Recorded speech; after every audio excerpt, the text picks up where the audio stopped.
When a Chinese woman stepped off that stagecoach in 1882 Wyoming, the entire town of Red Hollow stopped breathing. What happened next, between her and the most broken man on the frontier, would shatter every rule they knew about love, survival, and who deserved a second chance.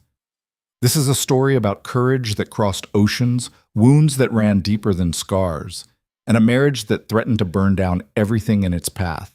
Stay with me until the end of this story. Hit that like button and drop a comment telling me what city you're watching from. I want to see how far this journey travels. The stagecoach came in late, covered in 3 days' worth of trail dust and smelling like horse sweat and worn leather. It rattled to a stop in front of Morton's General Store just as the afternoon sun started its slow drop behind the mountains, painting Red Hollow in shades of burnt orange and shadow. Ethan Cole stood near the hitching post, hat pulled low, trying to look like he just happened to be in town rather than what he actually was. A desperate man waiting for a wife he'd never met. He'd placed the advertisement 6 weeks ago. Simple. Blunt. Rancher seeking practical woman for marriage. Must be willing to work. Remote property. Harsh conditions. Right if interested. He hadn't mentioned his age. 34 felt old out here where most men married young or not at all. He hadn't mentioned the scar that ran from his left temple down past his jaw, a reminder of the barn fire that took his brother 3 years back. He hadn't mentioned that his ranch was half falling apart, that he'd lost most of his herd to disease last winter, or that some mornings he woke up and couldn't remember why he bothered getting out of bed. What he had mentioned was honesty. He told the truth about the work, the isolation, the weather that could kill you if you weren't careful. He figured that would scare off anyone who wasn't serious. 3 women had written back. 2 had stopped responding after the second letter. The third, her name was Maylene Joe, and her letters had been brief, careful, written in English so precise it felt like she'd measured every word, had agreed to come. He'd sent the money for her train ticket from San Francisco. That had cleaned out most of what he'd saved for spring seed. But a man couldn't run a ranch alone forever, and Ethan had run alone long enough. The stage driver climbed down, spitting tobacco juice into the dirt. "Passenger for Red Hollow," he announced to no one in particular. The door opened. Ethan had expected someone plain. Someone tired, maybe, worn down by whatever circumstances had driven her to answer an advertisement from a stranger.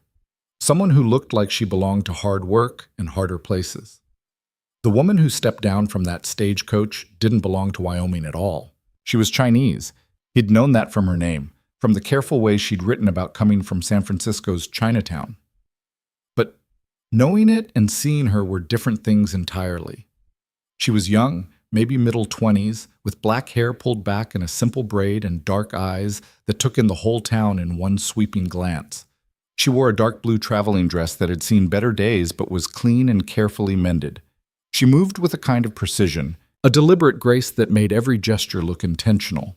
And she was beautiful, not in any soft or delicate way. Her face had too much strength in it for that, too much determination in the set of her jaw. But beautiful in a way that made Ethan's chest tighten and his throat go dry, because he suddenly understood exactly how stupid he'd been. A woman like this didn't belong in Red Hollow. She didn't belong anywhere near his failing ranch and his half-broken life. The town had gone quiet. Ethan could feel the stares from every doorway, every window. Morton had come out of his store, thick arms crossed over his apron. The banker, Hastings, stood on the steps of his office, mouth slightly open. Even the kids who'd been playing in the street had stopped, frozen like rabbits sensing a hawk. Nobody in Red Hollow had ever seen a Chinese woman before. Most of them had never seen any woman who looked like Maylene Joe. She lifted her gaze and found Ethan immediately, as if she'd known exactly where he'd be standing. For a moment, they just looked at each other across the dusty street. Then she walked toward him. Ethan's first instinct was to run. Just turn around, get on his horse, and ride back to the ranch before this went any further. She'd take one look at him, at his scar, at his worn-out clothes, at the failure written all over him, and she'd get back on that stage. Better to end it now than drag it out. But his feet wouldn't move. She stopped 3 feet away. "Ethan Cole?" Her voice was quiet but clear, with an accent that softened some sounds and sharpened others. She pronounced his name carefully, like it mattered to get it right. "Yes, ma'am?" His own voice came out rougher than he intended. "You'd be Miss Joe. Yes.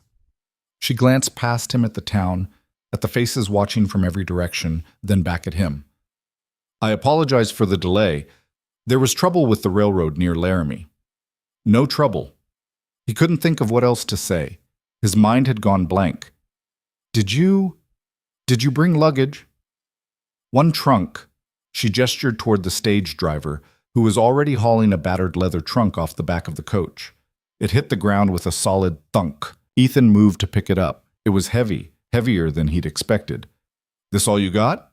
It's everything I own. Something in the way she said it, flat, matter-of-fact, with no self-pity at all, made him look at her again. She met his gaze directly, no shame, no hesitation. All right then. He hefted the trunk onto his shoulder. His horse, a gray gelding named Ash, stood tied nearby. Ranch is about 90 minutes out. We should get moving before dark. He expected questions, expected her to ask about accommodations, about the town, about what exactly she'd gotten herself into. Instead, she just nodded.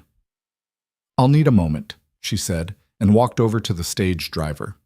Ethan watched as she spoke to the man quietly, pressing something into his hand, probably the last of whatever money she had, as a tip.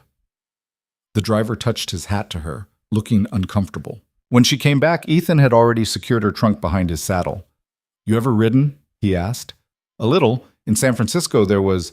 She hesitated. Someone taught me basic riding. Ash here's gentle enough. Ethan swung up into the saddle, then offered his hand. You'll ride with me. Trunk's too heavy to balance another horse. She took his hand. Her grip was firm, her palms slightly calloused. He pulled her up, and she settled behind him, her hands resting lightly at his waist. Hold on tighter than that, he said. Trail gets rough. Her hands pressed more firmly against his sides. Ethan tried not to think about how long it had been since anyone had touched him, even like this. He turned Ash toward the edge of town. Wait. The voice came from the boardwalk. Ethan looked over to see Hastings, the banker, standing with his arms crossed. Next to him was Virgil Crane, who owned the biggest ranch in the county and thought that made him king of Wyoming. That's your mail-order bride, Cole? Crane's voice carried across the street loud enough for everyone to hear. Chinese girl? Ethan felt Maylene's hands tighten slightly at his waist. He kept his voice level. Miss Joe and I have an arrangement. Don't see how it's your business, Virgil. It's everyone's business when you bring someone like that into a decent town. Crane stepped down into the street. He was a big man, thick through the shoulders, with a face that had gone red from too much whiskey and too much sun. We got standards here. You got nothing to say about who I marry, Ethan interrupted. His hand moved to rest on the revolver at his hip. Not a threat, just a reminder. And if you want to talk about standards, Virgil, we can discuss how you paid off your last 3 hands in watered-down whiskey instead of wages. Crane's face went redder. You watch your mouth, Cole. Or what? Ethan asked. You'll foreclose on me? Already tried that twice. Bank won't back you anymore. Hastings shifted uncomfortably. That was true. The bank had refused Crane's attempts to buy out Ethan's debt, mostly because Hastings' wife had a soft spot for what she called that poor scarred man trying so hard. Crane spat into the dirt. You're making a mistake. Probably. Ethan gathered the reins. But it's mine to make. He nudged Ash forward. The horse moved into an easy walk, carrying them out of Red Hollow and onto the trail that led west into the hills. They rode in silence for the first 20 minutes. The town fell away behind them, replaced by open grassland and scattered pine. The sun continued its descent, stretching their shadow long across the ground. Finally, Maylene spoke. You didn't have to defend me. Didn't defend you, Ethan said. Defended my right to make my own choices. Is there a difference? He thought about that. Maybe not. More silence. Then, you should know something, Mr. Cole. Ethan. Ethan. She said his name carefully again, like she was testing how it felt. You should know that what just happened, people staring, people saying cruel things, it won't stop. It will get worse. And if you've changed your mind about this arrangement, I'll understand. You can leave me in the next town. I'll find work. Ethan pulled Ash to a stop. He turned in the saddle enough to look at her. You want to leave? No. The answer came quick and firm. But I won't trap you in something you didn't fully understand. I understood, Ethan said. Your letters told me you were Chinese. I can read. Reading about something and facing a town full of hatred are different things. Yeah, well, he turned back to the trail. I've faced worse than Virgil Crane's opinions. He felt her shift slightly behind him, adjusting her seat. The scar, she said quietly. How did it happen? Most people didn't ask. They either stared or looked away, but they didn't ask. Ethan's jaw tightened. Barn fire. 3 years ago. I'm sorry. Don't be. I lived through it. Did anyone else? The question hit harder than he'd expected. For a moment he couldn't breathe, then, no. She didn't say anything else, didn't offer sympathy or platitudes, just tightened her grip slightly at his waist, and somehow that was better than any words could have been. They rode on. The ranch appeared as the last light faded from the sky. A small house, a barn that leaned slightly to the left, a few outbuildings in various states of disrepair, fencing that needed mending, grass that needed better management. The whole place had the look of something slowly losing a fight against time and weather. Ethan helped Mei Lin down, then grabbed her trunk. House is small, he said. 1 bedroom. I'll sleep in the barn until we figure things out. She looked at him. We're to be married. Yeah, but... He stopped. I'm not expecting anything, you understand? This arrangement is about work, about survival, not about... I won't force anything. I know. She walked toward the house. You wrote that in your letters. You were very clear. He'd been clear because he'd needed to be, because he knew what he looked like, knew what he had to offer, and it wasn't enough to expect anything more than a working partnership. Inside, the house was exactly as he'd left it that morning, clean enough, but sparse. One room served as kitchen and living area, with a wood stove, a rough table, 2 chairs. The bedroom was barely big enough for the bed and a small dresser. Maylene set down the canvas bag she'd been carrying and looked around. Where's your water source? Pump outside. Creek runs about a 1/4 mile north. Firewood? Shed behind the barn. She nodded, taking inventory like she was cataloging supplies for a campaign. I'll need to see the property in daylight. Understand the full situation. It's not good, Ethan said bluntly. Lost half my herd to disease last winter. Fence is falling apart. Barn needs work. I'm behind on everything. Why did you stay? The question surprised him. What? If it's this hard, why not sell? Move somewhere easier? Ethan set her trunk down carefully. This was my brother's place. He built it, believed in it. After he died, I couldn't let it go. Even though it's breaking you. It wasn't a question. He met her eyes. Yeah, even though. She nodded, like that made perfect sense. I understand that kind of loyalty. Do you? Yes. She moved to the window, looking out at the darkening land. I understand exactly what it costs. There was something in her voice. A weight. A history. Ethan wanted to ask, but before he could, she turned back to him. I'll make tea, she said. If you have any. No tea. Got coffee. Coffee then. She moved to the stove with the efficiency of someone who knew her way around a kitchen. And you should eat. You look like you skip meals. Been busy.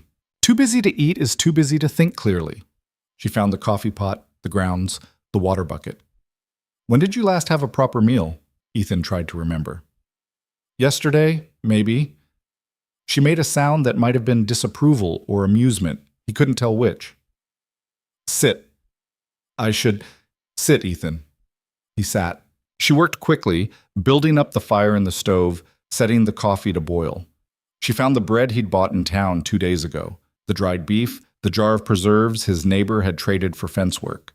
In 10 minutes, she had food on the table. It's not much, she said, setting a plate in front of him. It's more than I usually manage. He picked up the bread. You don't have to do this. Do what? Take care of me. That's not what this is about. She sat down across from him with her own plate. What is this about then? Work, partnership. 2 people trying to survive something neither of them can handle alone. And you don't think partnership includes making sure neither of us collapses from hunger? He didn't have an answer for that. They ate in silence. The coffee boiled, and she poured it into 2 tin cups. It was terrible. He'd never learned to make it right, but she drank it without complaint. Finally, she set down her cup. I need to tell you something. Ethan looked up. I didn't answer your advertisement just because I needed work, she said. I answered it because I needed to disappear. His gut tightened. You running from the law? No, I'm running from my family. She met his gaze steadily. From an arrangement they made without my consent. From a future I didn't choose. You were supposed to marry someone else. Yes. A man twice my age who saw me as a possession, as a way to merge two families, two businesses. Her hands wrapped around the coffee cup. I was raised to be obedient, to accept what was decided for me. But when I understood what my life would be, what I would become, I couldn't do it. So you ran. I ran. She said it without shame. I stole enough money for the train ticket to San Francisco, worked in a laundry for 3 months, saving everything. Then I saw your advertisement. Ethan processed this. Your family know where you are? Not yet, but they'll look. They'll hire people. And when they find me, she stopped. I won't go back. I'd rather die. Won't come to that. You don't know what they're capable of. Maybe not. He stood up, started clearing the plates. But I know what I'm capable of, and I don't give up things that are mine. She stood too, facing him across the small kitchen. I'm not yours, Ethan. No. He put the plates in the wash basin. But you're under my protection now. That counts for something. For a long moment, she just looked at him. Then quietly, thank you. He shrugged, uncomfortable with gratitude. You should sleep. Tomorrow's going to be long. Where will you, Barn, like I said. That's not necessary. Yeah, it is. He grabbed his coat. Door locks from the inside, use it. He left before she could argue, stepping out into the cold night air. The barn smelled like hay and horses and old wood. Ash nickered softly from his stall. Ethan climbed up to the loft where he'd already stashed some blankets for exactly this purpose. He lay down, staring at the gaps in the roof where starlight filtered through. A wife. He had a wife now. Except she wasn't really his wife. She was a refugee, a woman running from something she feared more than the unknown. She'd chosen his advertisement because it offered distance, isolation, a place to hide. She hadn't chosen him, and why would she? He was a scarred man with a failing ranch and a life held together by stubbornness and not much else. She was educated, precise, beautiful in a way that made his chest hurt. She could have done better, could have found someone younger, richer, whole. But she was here, and tomorrow they'd go into town and make it legal. If she didn't change her mind first. Ethan closed his eyes and tried to sleep. He woke to the sound of the pump working. For a moment he was disoriented. It was still dark, too early to start the day. Then he remembered. Maylene. He climbed down from the loft and stepped outside. She was at the pump, working the handle with steady rhythm, filling a large bucket. She'd changed into simpler clothes, a plain gray dress with the sleeves rolled up, her hair tied back with a piece of ribbon. Sun's not even up yet, Ethan said. She didn't startle. I'm used to early mornings. Could have slept longer. So could you. She hauled the bucket toward the house. It was heavy. He could see the strain in her arms, but she didn't ask for help. He followed her inside. She'd already rebuilt the fire in the stove, and the house was warming up. The bucket went onto the stove to heat. What are you doing? He asked. Washing, then cooking. Then we'll discuss the work that needs to be done. She measured coffee into the pot with the same precision she seemed to bring to everything. But first, you need to shave.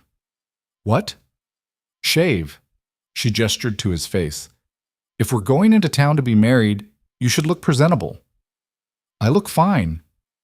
You look like you've been sleeping in a barn.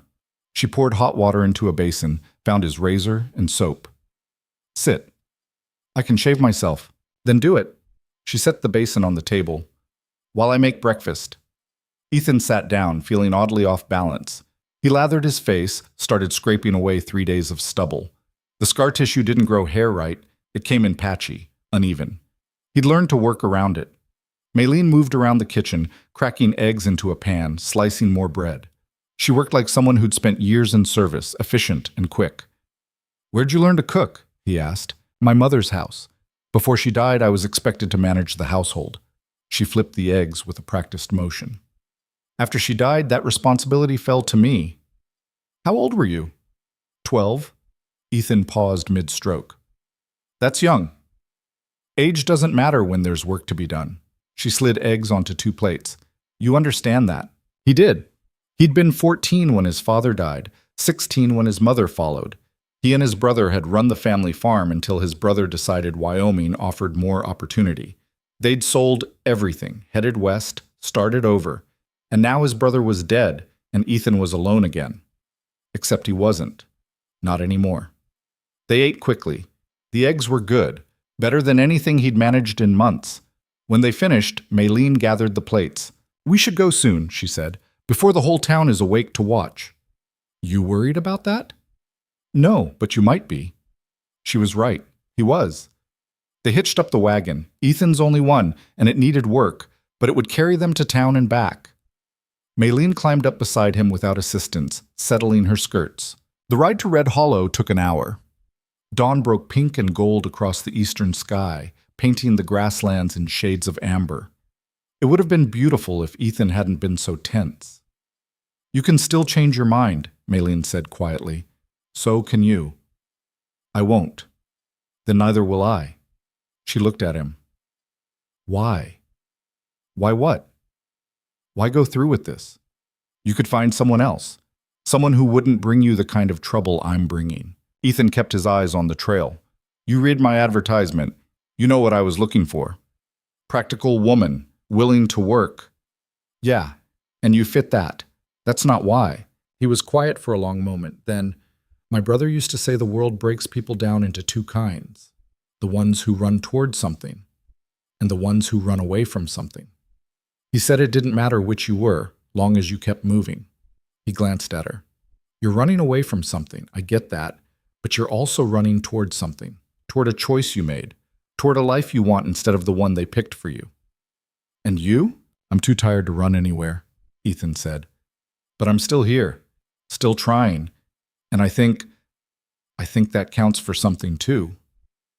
She was quiet the rest of the way to town. Red Hollow's courthouse was a small building that also served as the mayor's office and the jail. Judge Morrison handled most legal matters, and he was already at his desk when they arrived, reading through a stack of papers. He looked up as they entered, his eyebrows rising. Ethan Cole. And this must be Maylene Joe, Ethan said. We're here to file for a marriage license. Morrison set down his papers slowly. He was an older man, gray-haired and weathered, who'd been in Wyoming since before it was a state. He'd seen everything and wasn't easily shocked, but his expression showed surprise. I see, he said carefully. You understand there are requirements, waiting periods, witnesses? We understand, Maylene said. Her voice was steady. What do we need to do? Morrison studied her for a moment. Then he pulled out the necessary forms. You'll both need to sign. I'll need proof of age and identity, and you'll need 2 witnesses for the ceremony itself. Ethan had anticipated this.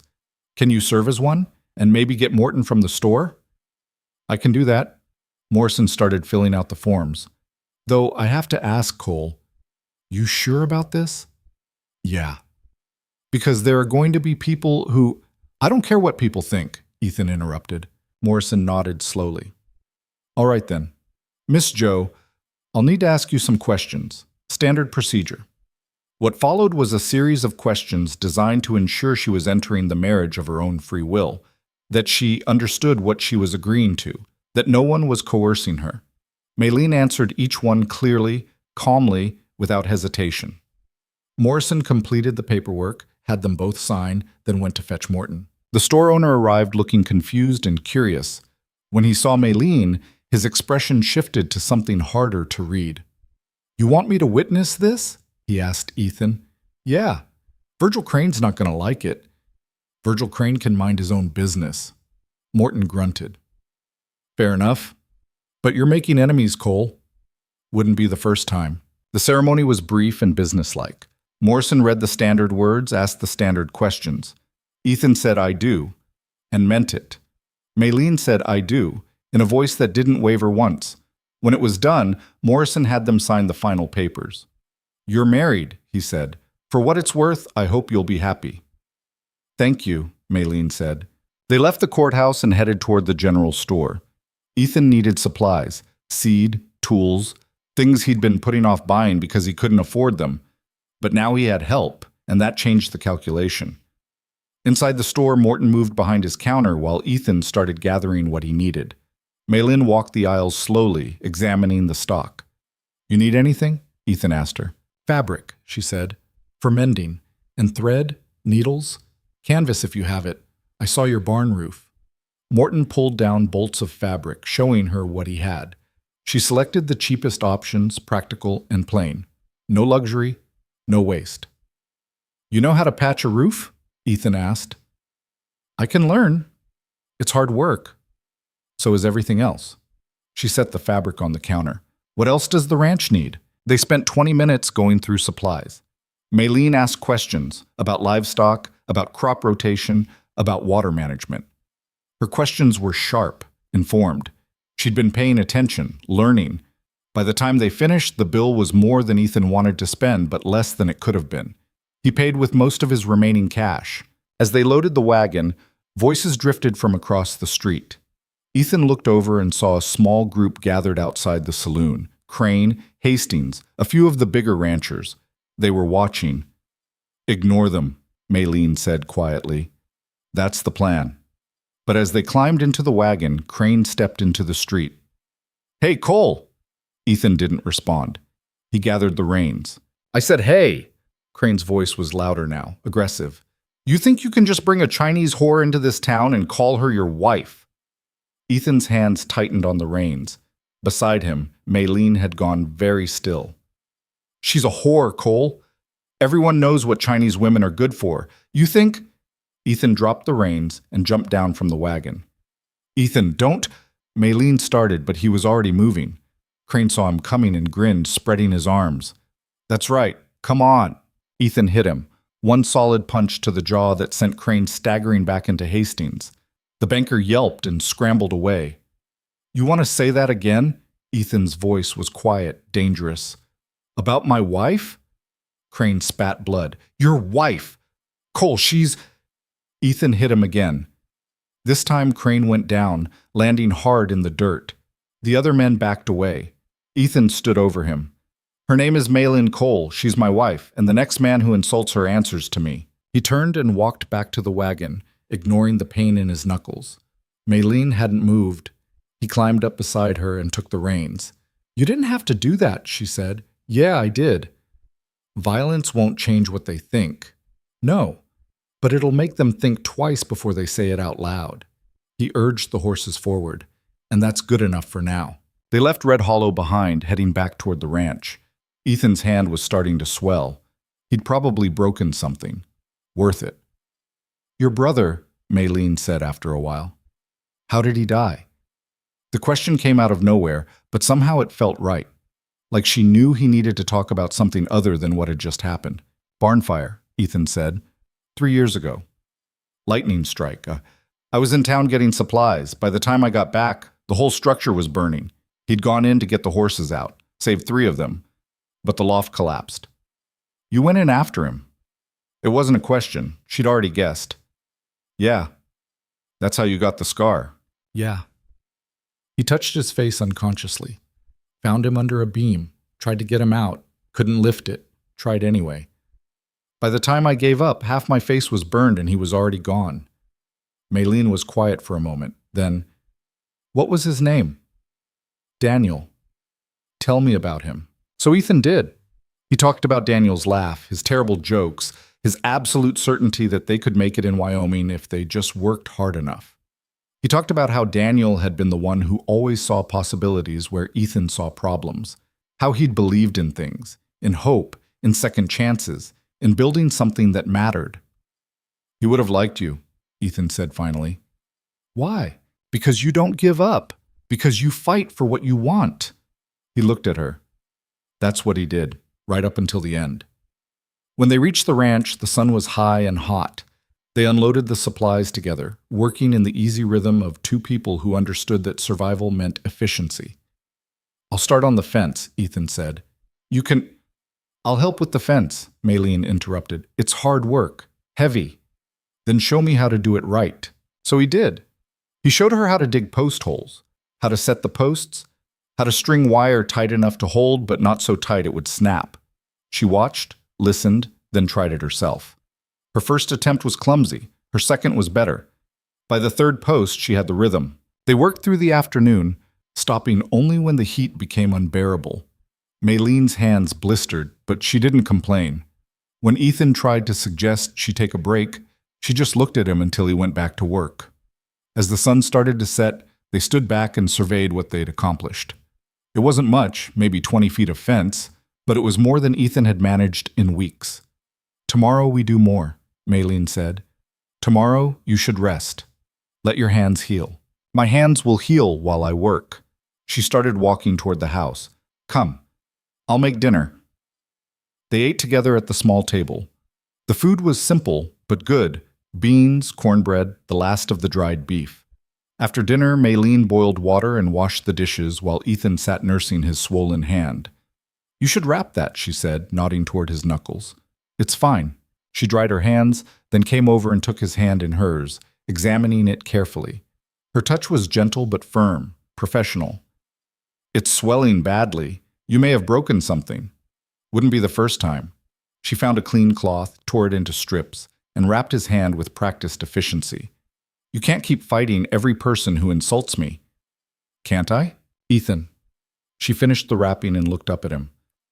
"I appreciate what you did today, but I've dealt with worse than Virgil Crane. I don't need you to... To what? To stand up for you? To make it clear you're not alone?" He stood up. "That's what a husband does, Maylene." "Is it?" Her voice was soft. "Or is it what you think you should do?" "What's the difference?" "The difference is whether you're doing it because you think I need protecting or because you actually care what happens to me." Ethan stared at her. "You really have to ask?" For a long moment they stood there, close enough that he could count the flecks of amber in her dark eyes. Then she stepped back. "I should sleep," she said. "Tomorrow will be long." "Yeah." He headed for the door. "I'll be in the barn." "Ethan?" He stopped. "Thank you," she said. "For today. For all of it." He nodded and left before he could say something stupid. In the barn loft, he lay down and stared at the stars through the gaps in the roof. His hand throbbed, his back ached, and somewhere in his chest was a feeling he'd almost forgotten, something warm and fragile and terrifying. Hope. The days fell into a pattern. Wake before dawn. Work until the heat forced them to stop. Rest in the shade, drink water, then work until dark. Maylene proved herself capable of anything Ethan could teach her. She learned to handle the horses, to mend harness, to spot signs of illness in livestock. She worked with a determination that bordered on ferocity, as if she was trying to prove something, to him, to herself, to the world. At night, they ate together, spoke about the next day's work, then separated. Ethan slept in the barn. Maylene slept in the house. The arrangement was practical, safe, proper. It was also slowly becoming unbearable. Ethan found himself watching her, the way she moved, the way she concentrated on a task, the way she tucked a stray piece of hair behind her ear when she was thinking. He told himself it didn't mean anything. They were partners, nothing more. But his eyes kept finding her anyway. One evening, about 2 weeks after they'd married, they sat on the porch watching the sunset. They'd made real progress. The fence was half repaired, the barn roof was patched. They'd started clearing land for a late planting. "I received a letter," Maylene said quietly. "In town today. From San Francisco." Ethan's stomach dropped. "Your family?" "No, a friend. Warning me." She pulled a folded paper from her pocket. "They've hired investigators, people who specialize in finding runaways. How much time do we have?" "I don't know. Weeks? A month?" She refolded the letter carefully. "I'm sorry. I didn't want to bring this to your door. Little late for that." She flinched, and he immediately regretted his tone. "I mean," he said more gently, "you're already here. We're already married. Whatever's coming, we'll deal with it." "You don't understand what you're promising." "Then explain it to me." She was quiet for a long time, watching the last light fade from the sky. Finally, "The man I was supposed to marry, his name is Wei Chun. He's wealthy, connected, and he doesn't accept refusal. When I ran, I humiliated him, humiliated his family. He won't let that stand. So he's coming for you. He's sending people, professional people. They'll have legal papers, forged documents, whatever they need to claim I'm someone else, that I need to be returned for my own safety, that I'm mentally unwell, that I ran away from care. Her hands twisted together. And they'll be convincing, because they've done this before. Ethan processed this. You know this how? Because I'm not the first woman who tried to run from the Chen family. Her voice was flat. There were 2 others before me. Both were found. Both were brought back. One of them, she stopped. She didn't survive the first year of marriage. Jesus. So you see, she stood up. You don't owe me this fight, Ethan. You can claim the marriage was forced, that I deceived you. You can... No. You don't... I said no. He stood too, facing her. You're my wife, legal and binding, and I don't care what papers they bring or what lies they tell. You're not going anywhere unless you choose to. They'll destroy you. They can try. She looked at him with something between frustration and wonder. Why are you doing this? Because somewhere in the last 2 weeks, she'd become more than an arrangement, more than a solution to loneliness or a pair of working hands. She'd become the first thing he thought about when he woke up and the last thing he thought about before sleep. She'd become the reason he wanted to fix the ranch, to build something that mattered again. But he couldn't say any of that. So instead he said, because it's the right thing to do. It wasn't enough. He could see it in her eyes, but it was all he could offer. All right, she said finally. Then we prepare. How? We make sure everything is documented. We get witnesses to our marriage.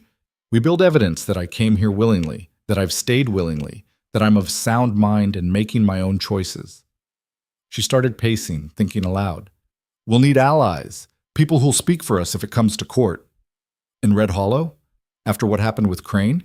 Then we find them elsewhere. Or we create them. She stopped pacing. People respond to stories, Ethan, to narratives they can understand. Right now we're strangers, outsiders. But if we can become part of this place, part of its story, that changes things. How do we do that? She smiled, a small, strategic smile that reminded him she'd been raised to navigate complex social situations. We make ourselves useful. We help people. We become the couple that Red Hollow can't afford to lose.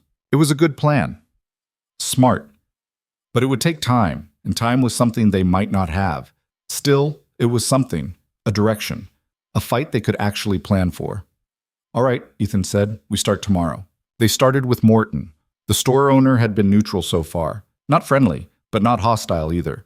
When they went into town for supplies, Maylene made a point of asking his advice, listening to his stories, treating him like the valuable resource he was.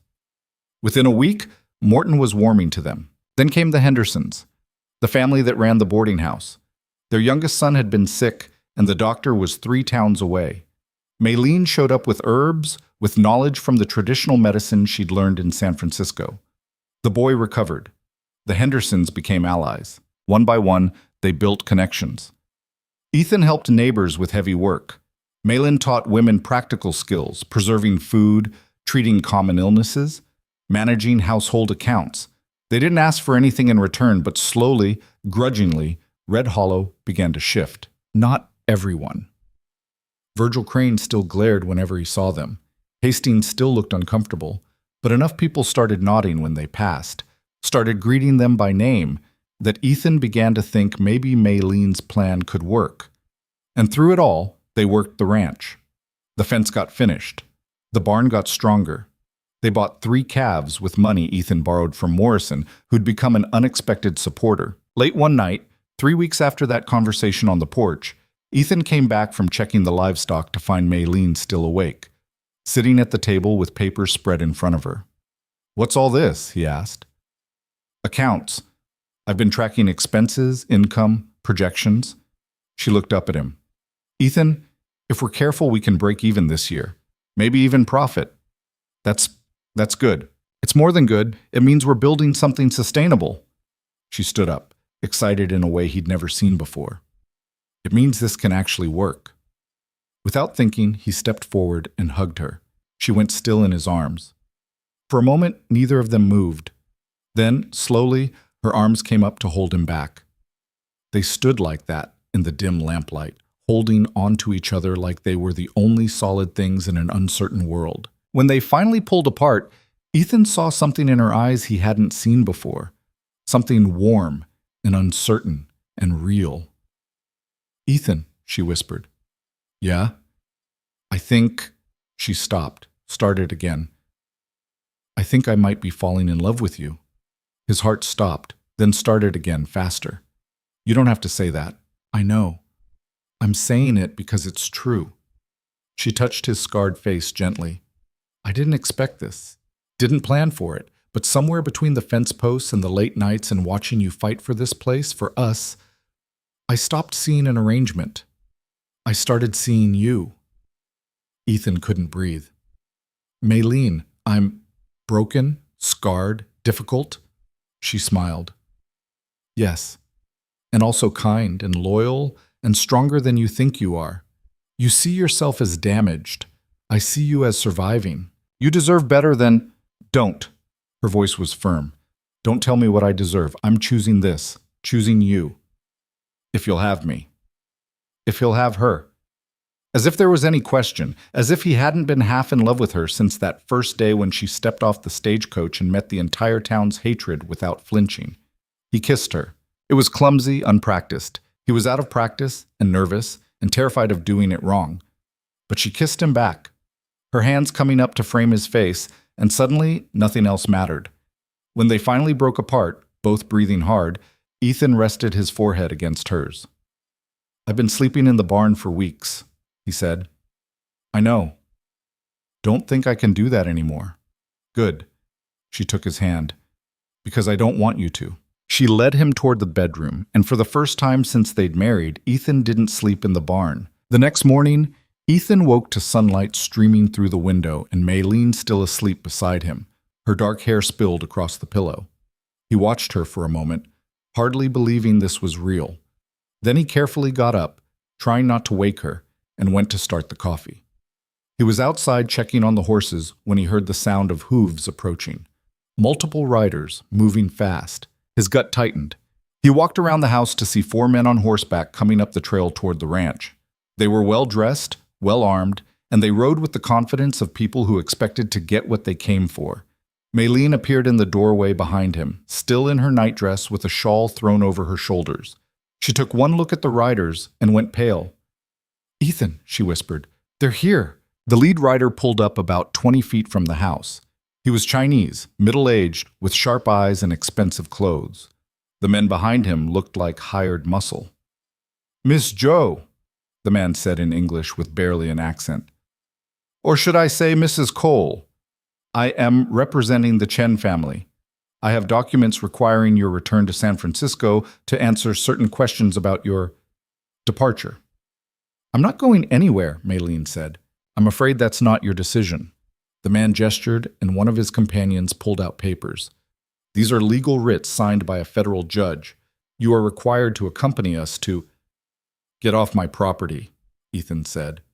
The man turned his attention to Ethan for the first time, looking him over with barely concealed contempt. "Mr. Cole, I understand you believe yourself to be married to Miss Joe. Unfortunately, that marriage is invalid.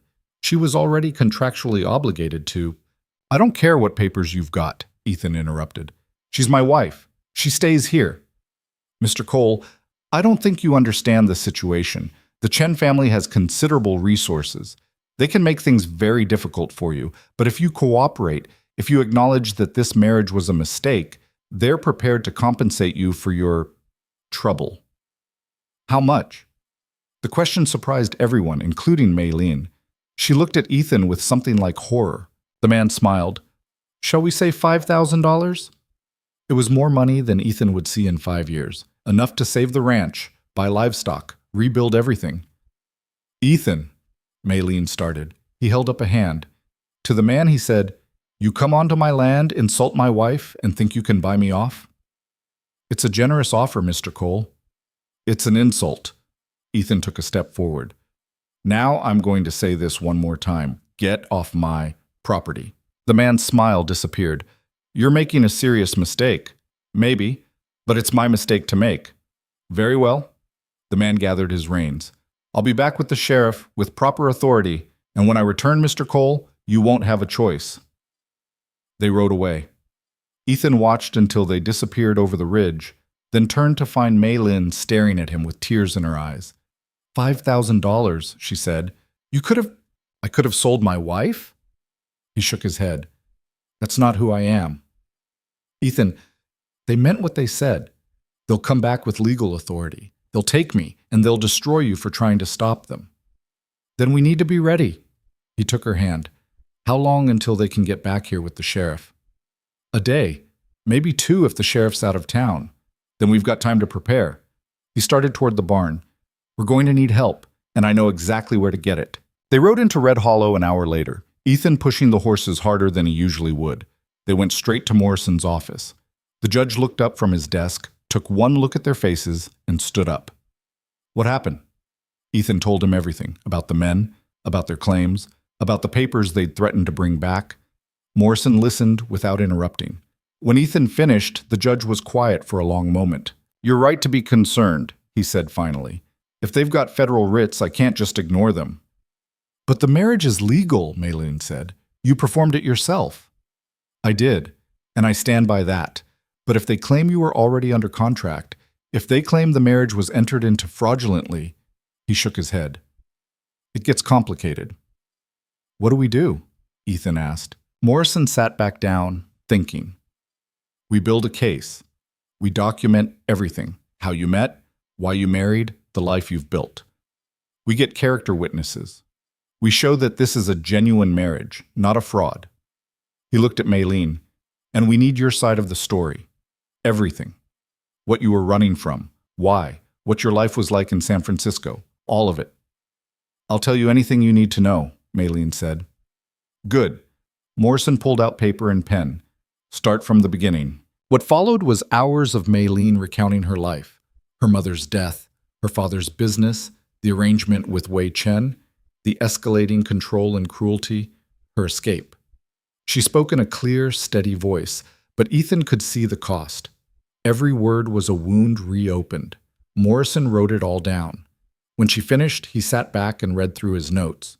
This is good, he said. If we can verify even half of this, it establishes clear cause for why you left. It establishes that the marriage was your choice, made freely. He looked up. But we need more. We need this town behind you. Half the town hates us, Ethan said. Half the town didn't know you, now they do. And I think if we explain what's really at stake. Morrison stood up. Let me talk to some people. In the meantime, you two should get home. Lock your doors, don't open them for anyone except people you trust. They thanked him and left. But instead of heading straight home, Ethan stopped at the general store. Morton was behind the counter. He looked up as they entered, then came around to face them. Heard you had visitors, he said. Word traveled fast in a small town. Ethan nodded. Yeah. Heard they're coming back with the law. That's the plan. Morton was quiet for a moment. Then, my wife wanted me to tell you something. She wanted me to say that when our boy was sick, when the doctor couldn't come, your wife saved his life. He looked at Mei Lin. We don't forget things like that. Thank you, Mei Lin said softly. I'm not good at speeches, Morton continued, but I know what's right. And what those men are trying to do, that's not right. So when they come back, when they try to take you, they're going to find out that Red Hollow takes care of its own. Ethan felt something loosen in his chest. You sure about that, Morton? Yeah. The store owner's jaw set. I'm sure. They rode home as the sun set, painting the sky in shades of purple and gold. When they reached the ranch, Ethan helped Mei Lin down from the wagon, and they stood for a moment looking at the land they'd worked so hard to save. Whatever happens, Mei Lin said quietly, thank you for fighting for this, for fighting for me. I'm not done fighting yet, Ethan said. She leaned against him, and he wrapped his arms around her, holding her close as darkness fell around them. Tomorrow they'd prepare. They'd gather evidence, rally support, build their defense. Tomorrow, they'd get ready for war. But tonight, they had each other. And sometimes, that was enough. The sheriff arrived 2 days later, just as Morrison had predicted. Ethan was mending fence when he saw the dust cloud rising from the main trail. He dropped his tools and ran toward the house, shouting for Maylene. She came out carrying a bucket of wash water, saw his face, and set it down carefully. "They're here?" "Yeah." He grabbed her hand. "Stay close to me." They walked together to the front of the house and waited. The riders came into view, Sheriff Dawson leading, followed by the same 4 men from before, plus 2 more Ethan didn't recognize. 7 against 2. The numbers weren't good. Dawson was a heavy man in his 50s, with a mustache that drooped past his chin and eyes that had seen too much to be surprised by anything.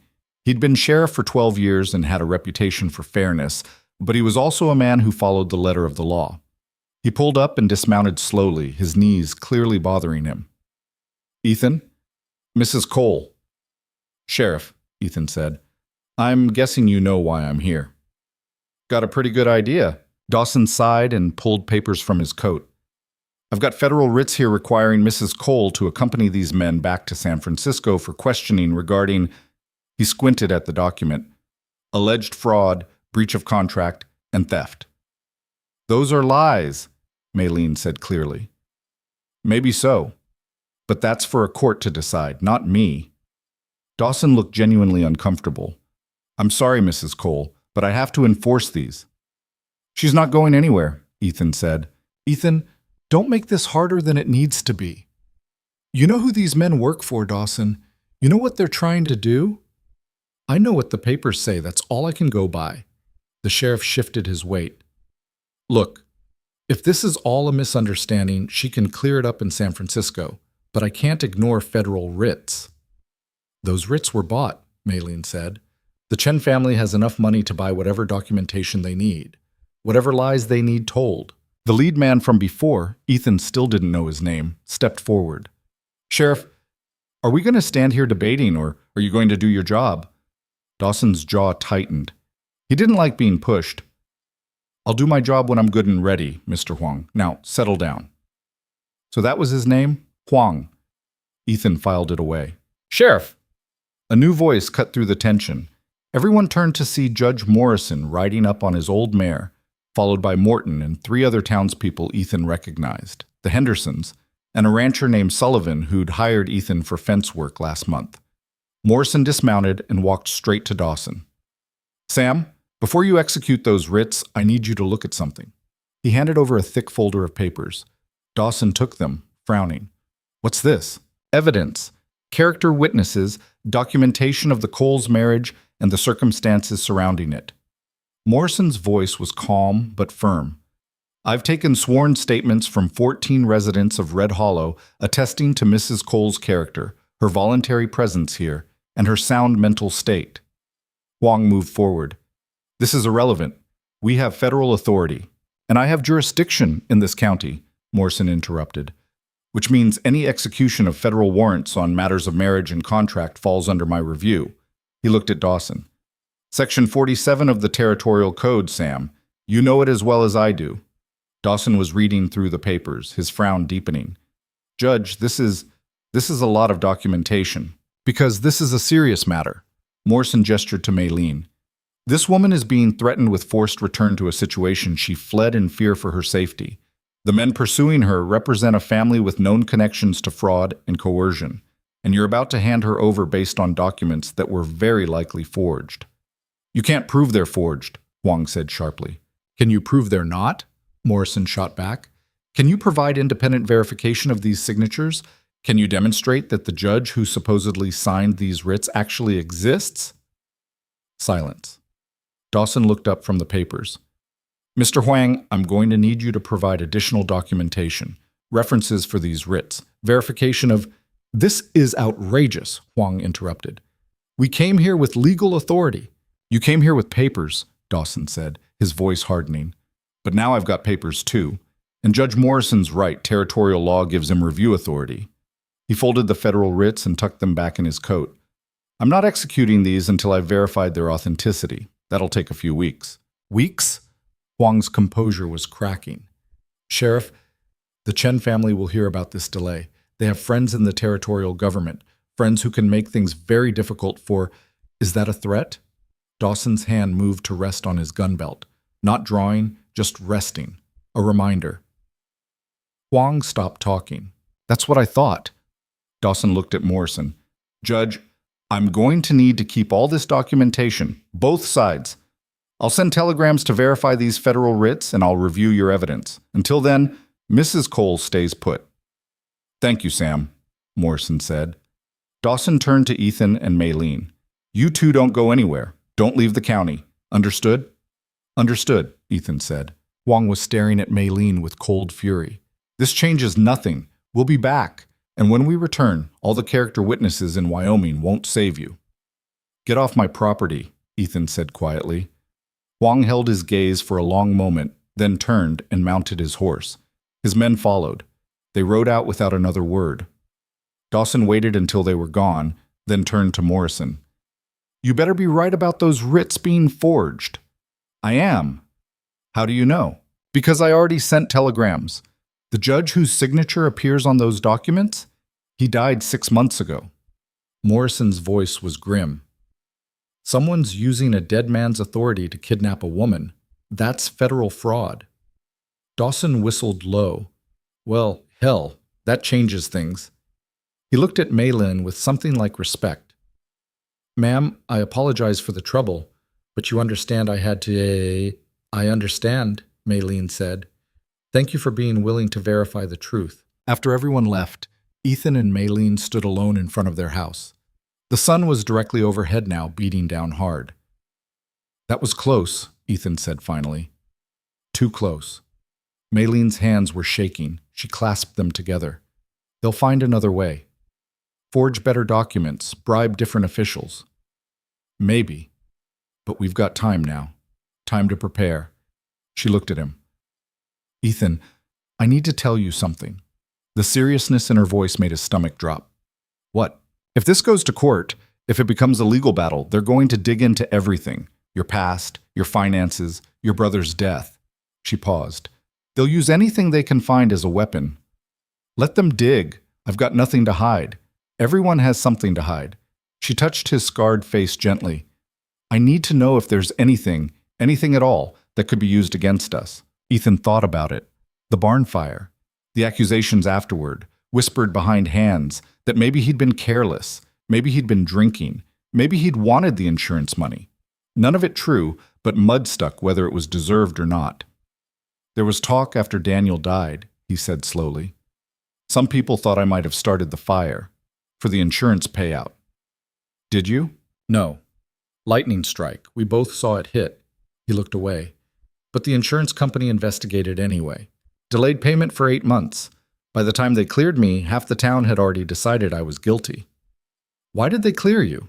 Because Daniel's body was found trying to reach the horses. If I'd wanted him dead, if I'd wanted the insurance money, I wouldn't have gone in after him, wouldn't have nearly died trying to save him. His voice cracked slightly. The scars proved I tried. Maylene was quiet for a moment. I'm sorry. Don't be. I'm just telling you what they'll find if they look. Anything else? He shook his head. Nothing that matters. She nodded slowly, but he could see her mind working, cataloging information, planning for contingencies. She'd been raised in a world where survival meant thinking 3 moves ahead, and she couldn't turn that off even here. We should eat, she said finally, and then we need to talk about what comes next. They went inside. Maylene made a simple meal while Ethan sat at the table, watching her move around the kitchen. She'd become so familiar to him now, the way she measured ingredients precisely, the way she tasted as she cooked, the small, satisfied sound she made when something turned out right. What? She asked, catching him staring. Nothing, just, I'm glad you're here, she smiled. So am I. So, they ate in comfortable silence. Afterward, Maylene spread papers across the table. The documentation Morrison had compiled, letters from townspeople, copies of their marriage license. We need to understand what we're facing, she said. The Chen family won't give up. They can't. If they let me go without consequence, it sets a precedent. Other women might run. Other arrangements might fall apart. So this isn't just about you. No, it's about control, about making an example. She traced a finger across one of the documents. Wei Chen's father built his fortune on 2 things, imports and reputation. If word gets out that a woman rejected his son, fled across a continent to escape him, his reputation suffers. His business suffers. How bad? Bad enough that he'll spend whatever it takes to bring me back. Not because he wants me specifically, but because he needs everyone to see that crossing the Chen family has consequences. Ethan absorbed this. So we're not just fighting for you, we're fighting against their whole system. Yes. She looked up at him. Are you sure you want to do this? Because it's not too late to... Don't. He reached across the table and took her hand. Don't ask me that again. I've made my choice. You made your choice when you thought this was just about keeping a wife. Now you know it's bigger than that. Doesn't change anything. It should. Well, it doesn't. He squeezed her hand. You're stuck with me. She smiled despite herself. Stubborn man. You knew that when you married me. I suspected. Now I'm certain. She squeezed back, then pulled away to gather the papers. All right, if we're doing this, we need a real strategy. Morrison's bought us time, but time alone won't be enough. What do you suggest? We go on the offensive, stop waiting for them to attack, and start building our case proactively. She tapped one of the documents. Morrison got 14 statements. We need more. We need people who can speak to my character, to our marriage, to the life we're building here. That'll mean opening up, letting people in. I know. She met his eyes. I know that's hard for you, but it's necessary. She was right. Ethan had spent 3 years keeping everyone at arm's length, hiding behind work and isolation. The thought of letting the whole town into his life made his skin crawl, but the alternative was losing Maylene, and that was unthinkable. All right, he said. What's first? What followed was 2 weeks of the strangest campaign Ethan had ever been part of.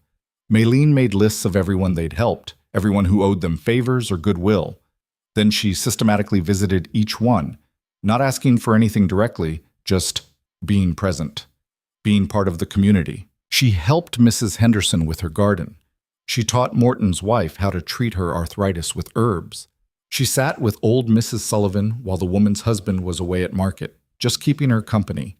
And everywhere she went, Ethan followed. Not because she needed protection, Maylene could handle herself, but because she insisted they be seen together, be seen as a unit. Perception matters, she explained one evening as they rode back from the Henderson place. People need to see us as a married couple, not as some arrangement or convenience, but as two people who chose each other. We did choose each other. I know, but they need to believe it. She glanced at him, which means we need to act like it in public. How do you mean? I mean, you need to touch me occasionally. Take my hand, put your arm around me. Small things that show affection. Ethan felt heat rise in his face. I'm not good at that kind of thing. Then get better. Her voice was gentle but firm. I'm not asking you to perform. I'm asking you to show people what's real. So he tried. At first, it felt awkward and forced, reaching for her hand as they walked through town, standing close to her at gatherings, small gestures of intimacy that didn't come naturally to him. But Maylene was patient, and gradually it became less about performance and more about truth. Because touching her, being near her, wasn't a hardship. It was the opposite. It was the best part of his day. One afternoon, they were at the general store when Virgil Crane walked in. He stopped when he saw them, his face darkening. Well, if it isn't Red Hollow's favorite couple, he said, loud enough for everyone to hear. Ethan felt Maylene's hand tighten on his arm. He kept his voice level. Crane, heard you got the sheriff to delay those federal writs. Must be nice having friends in high places. Must be nice having opinions on things that don't concern you, Ethan shot back. Crane stepped closer. It concerns me when outsiders come into my town and start changing things, making us look soft. Your town? Morton spoke up from behind the counter. Last I checked, Virgil, you didn't own Red Hollow. I own enough of it to matter. Not this store you don't. And I'm asking you to leave. Crane's eyes widened. You throwing me out, Morton? I'm asking you to leave, there's a difference. But if you don't go voluntarily, then yeah, I'm throwing you out. For a moment, Ethan thought Crane might actually take a swing, but then the man seemed to remember where he was, how many people were watching. He forced a smile. Fine. Don't need anything from here anyway. He looked at Maylene. But you remember what I said, China girl? You don't belong here. And sooner or later, everyone's going to see that. He left. The store was silent for a beat. Then Morton shook his head. Don't mind him. Man's been bitter since his wife left him. His wife left? Ethan hadn't known that. 2 years ago, took the kids and moved back east. Morton started measuring out flour for another customer. Can't say I blame her. Virgil's got a mean streak when he drinks. They finished their shopping and headed home. On the ride back, Maylene was quiet. You okay? Ethan asked. I'm fine. You don't sound fine. She was quiet for another moment. Then, do you ever wonder if he's right? If I don't belong here? No. You answered that very quickly. Because it's a stupid question. He pulled the wagon to a stop and turned to look at her. You belong here because you choose to be here. Because you've worked for it, fought for it, earned it. That's all that matters. Is it? Because sometimes I think... She stopped, struggling with the words. Sometimes I think I brought you nothing but trouble. That your life would be easier if I'd never answered that advertisement. My life would be lonelier, emptier. Probably shorter, given how little I was eating. He reached over and took her hand. You didn't bring me trouble, Maylene. You brought me a reason to keep going. She looked at him with those dark eyes that saw too much. You mean that? Yeah, I do. She leaned over and kissed him, right there in the wagon in the middle of the trail. When they pulled apart, she was smiling. Take me home, Ethan. Yes, ma'am. That night, after dinner, they sat on the porch watching the stars come out. It had become their routine, work all day, eat together, then sit in the cooling air and talk about nothing and everything. Tell me about your mother, Maylene said suddenly. Ethan was surprised. She rarely asked about his past. What do you want to know? Anything. What was she like? He thought back, pulling up memories he hadn't examined in years. She was tough. Had to be. Raising 2 boys on a farm. But she was fair and she loved music. Used to sing while she worked. Daniel got that from her. I didn't. You don't sing? Not unless you want the horses to stampede. He smiled at the memory. She died when I was 16. Fever. It was quick, at least. Daniel and I buried her next to our father, sold the farm, came west. That must have been hard. Leaving everything behind. It was necessary. Farm was mortgaged to hell. We could have stayed and drowned in debt, or we could have started fresh. He looked out at the dark land. Daniel always said moving west was the best decision we ever made. Even though it killed him? The blunt question should have hurt. Instead, it felt honest, real. Yeah, even though. Because he loved it here. Loved the space, the possibility. He died doing what he wanted, building what he believed in. And you're still building it. Trying to. She was quiet for a moment. Then, my mother died when I was 12. Cholera. It swept through Chinatown that year, killed hundreds. Her voice was steady but distant. I remember thinking that if I just worked hard enough, kept the house clean enough, prayed hard enough, she'd get better. But she didn't. I'm sorry. After she died, everything changed. My father remarried within 6 months, a strategic marriage to consolidate business interests. My stepmother saw me as competition for her own daughters, so I was put to work. Not as family, but as help. Ethan felt anger rise in his chest. Your father allowed that? My father was building an empire. He didn't have time to notice one daughter being mistreated. She pulled her shawl tighter around her shoulders. By the time I was 16, he'd decided I was useful in a different way, as a bargaining chip. The Chen family wanted to expand their operations. My father wanted their connections. A marriage between families solved both problems. Except nobody asked you. No. Nobody asked me. She looked at him. Do you understand now why I ran? Why I'd rather face uncertainty with a stranger than return to what they'd planned for me? Yeah, I understand. They sat in silence for a while, each lost in their own thoughts. Finally, Maylene stood up. I'm going to bed. Are you coming? It still surprised him sometimes, that easy intimacy, the assumption that he belonged beside her. Yeah, I'm coming. Inside, they moved through the nighttime routine they'd developed, banking the fire, checking the locks, preparing for the next day. When they finally lay down together, Maylene curled against him with a satisfied sigh. Ethan? Yeah? Thank you for asking me about my past, for wanting to know. Of course I want to know. You're my wife. Some husbands wouldn't care, wouldn't think it mattered. Then some husbands are idiots. He kissed the top of her head. Sleep. Bossy, she murmured, but he could hear the smile in her voice. He lay awake long after her breathing evened out into sleep, thinking about everything she'd told him, about the life she'd escaped, the courage it had taken to run, the risk she'd taken answering his advertisement. She could have ended up anywhere, with anyone. The fact that she'd ended up here, with him, felt like something he didn't deserve but would fight to keep anyway. Outside, a coyote called to the moon. Ethan closed his eyes and slept. The next morning brought unexpected news. Morrison rode out to the ranch just after sunrise, his face grim. "We've got a problem," he said without preamble. Ethan's stomach dropped. What kind of problem?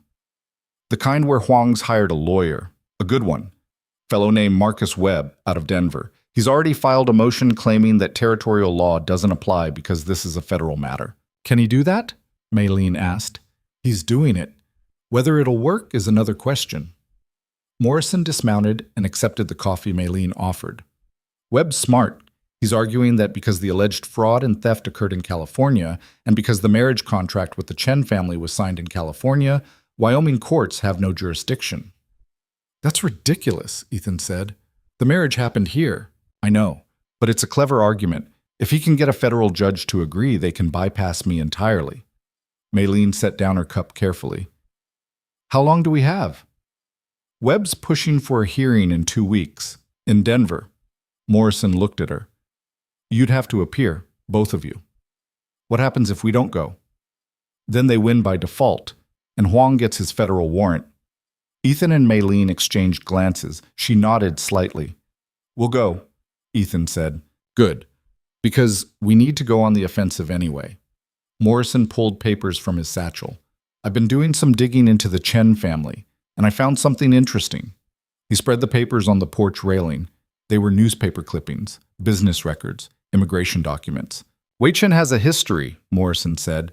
This isn't the first time he's pursued a woman who rejected him. 3 years ago, a girl named Lin Shu fled an arrangement with his family. She made it as far as Seattle before they found her. What happened? Maylene's voice was tight. She was returned to San Francisco, married Wei Chen within a month. Morrison's expression was dark. She died 6 months later. Official cause was influenza, but the doctor who treated her noted suspicious bruising. The silence that followed was heavy. Can you prove it wasn't influenza? Ethan asked. No, the body was cremated immediately. No autopsy. But I can prove a pattern of coercion, of women being forced into situations against their will. Morrison looked at Maylene.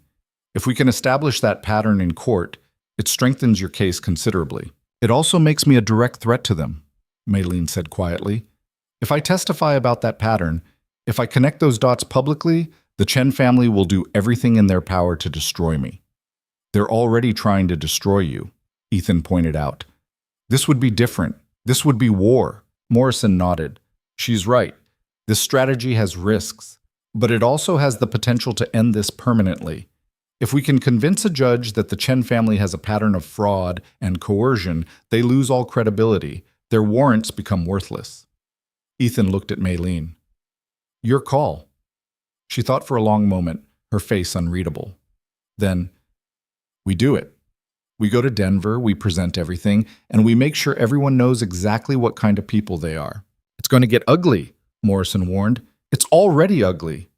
Maylene's voice was steel. At least this way we fight back. Morrison left an hour later with their agreement to appear in Denver. After he was gone, Ethan and Maylene stood together looking at the ranch. 2 weeks, Ethan said. We need to get everything in order before we leave. The cattle? Sullivan said he'd look after them, and Morton's boy can check the house daily. The planting will wait. He turned to face her. Maylene, I need you to understand something. The ranch matters to me, but you matter more. If we have to let everything here fall apart to win this fight, that's what we'll do. I don't want you to lose this place because of me. I'd lose it anyway without you. At least this way I'm fighting for something that matters. She kissed him then, fierce and desperate. When they broke apart, her eyes were bright with unshed tears. I love you, she said. I should have said it before, but I'm saying it now. I love you, Ethan Cole. His throat tightened. I love you too. They held each other as the sun climbed higher, knowing that the peace they'd found together was about to be tested in ways neither of them could fully predict. The next 2 weeks passed in a blur of preparation. Morrison sent daily updates about the case, about Webb's arguments, about what they could expect in court. Maylene practiced her testimony, going over every detail of her escape, her reasons, her fears. Ethan watched her transform from his quiet, capable wife into something harder, sharper, a woman preparing for battle. 3 days before they were set to leave for Denver, a rider came to the ranch. He was young, Chinese, dressed in simple work clothes. He pulled up to the house and dismounted carefully. "Mrs. Cole?" he called out. Maylene came to the door, Ethan right behind her. She studied the young man's face and went pale. "June?" she whispered. "Hello, Maylene." The young man's voice was gentle. "It's been a long time. You shouldn't be here if they find out you helped me. They already know." He smiled sadly. "I was fired from the Chen household the day after you disappeared. They knew I'd helped you get to the train station."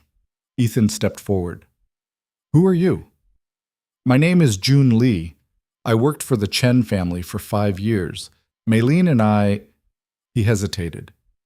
"We were friends." "More than friends," Maylene said quietly.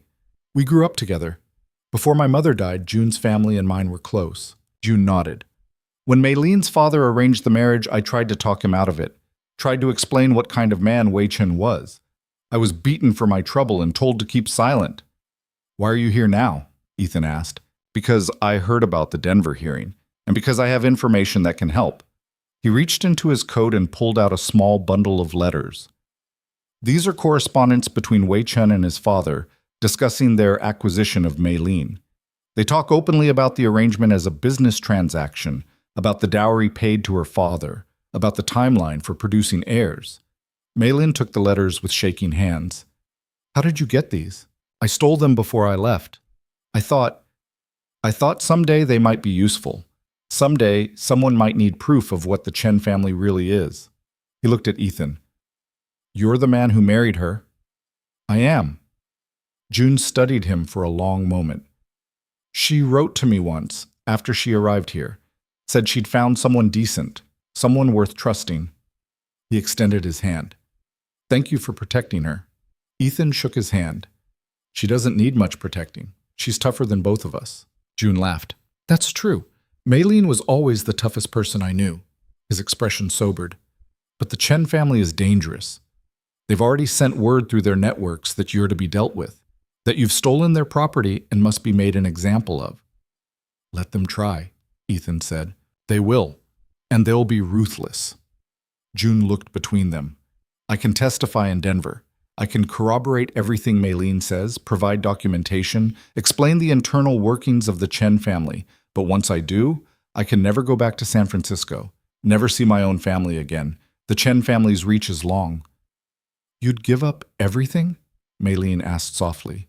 "I gave up everything the day I helped you escape. This just makes it official." He smiled. "Besides, I hear Wyoming has opportunities for men willing to work hard." "It does," Ethan said. "And if you need employment after this is over, I can use good help on the ranch." June's eyebrows rose. "You'd hire me? Just like that?"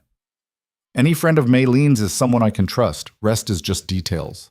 That night, June slept in the barn while Ethan and Maylene lay awake in bed, processing this new development. "He was in love with you," Ethan said quietly. "I know. Still is, probably. Maybe. But he's my friend first. He always has been." She rolled over to face him. "Does it bother you?" "That another man loves my wife? Yeah, it bothers me." He pulled her closer. "But I trust you, and I respect what he's risking to help us." "He's a good man." "Yeah, he is." Ethan was quiet for a moment. "Those letters he brought, they're exactly what we need, aren't they?" "Yes, they prove everything. Prove that I was bought and sold like cattle, that the arrangement was purely financial, that I had no say in any of it." Her voice hardened. "They're going to be furious when we present them in court." "Good. Let them be furious." 3 days later, they set out for Denver. Ethan, Maylene, Morrison, and June. The journey took 2 days by train, and Ethan spent most of it watching the landscape change, watching civilization creep back in after months of frontier isolation. Denver was bigger than he'd expected, busier, louder. The courthouse was an imposing building of stone and marble, and when they entered, Ethan felt distinctly out of place in his work clothes and scarred face. But Maylene walked in like she owned the place, her head high, her expression calm. Whatever fear she felt, she'd buried it deep.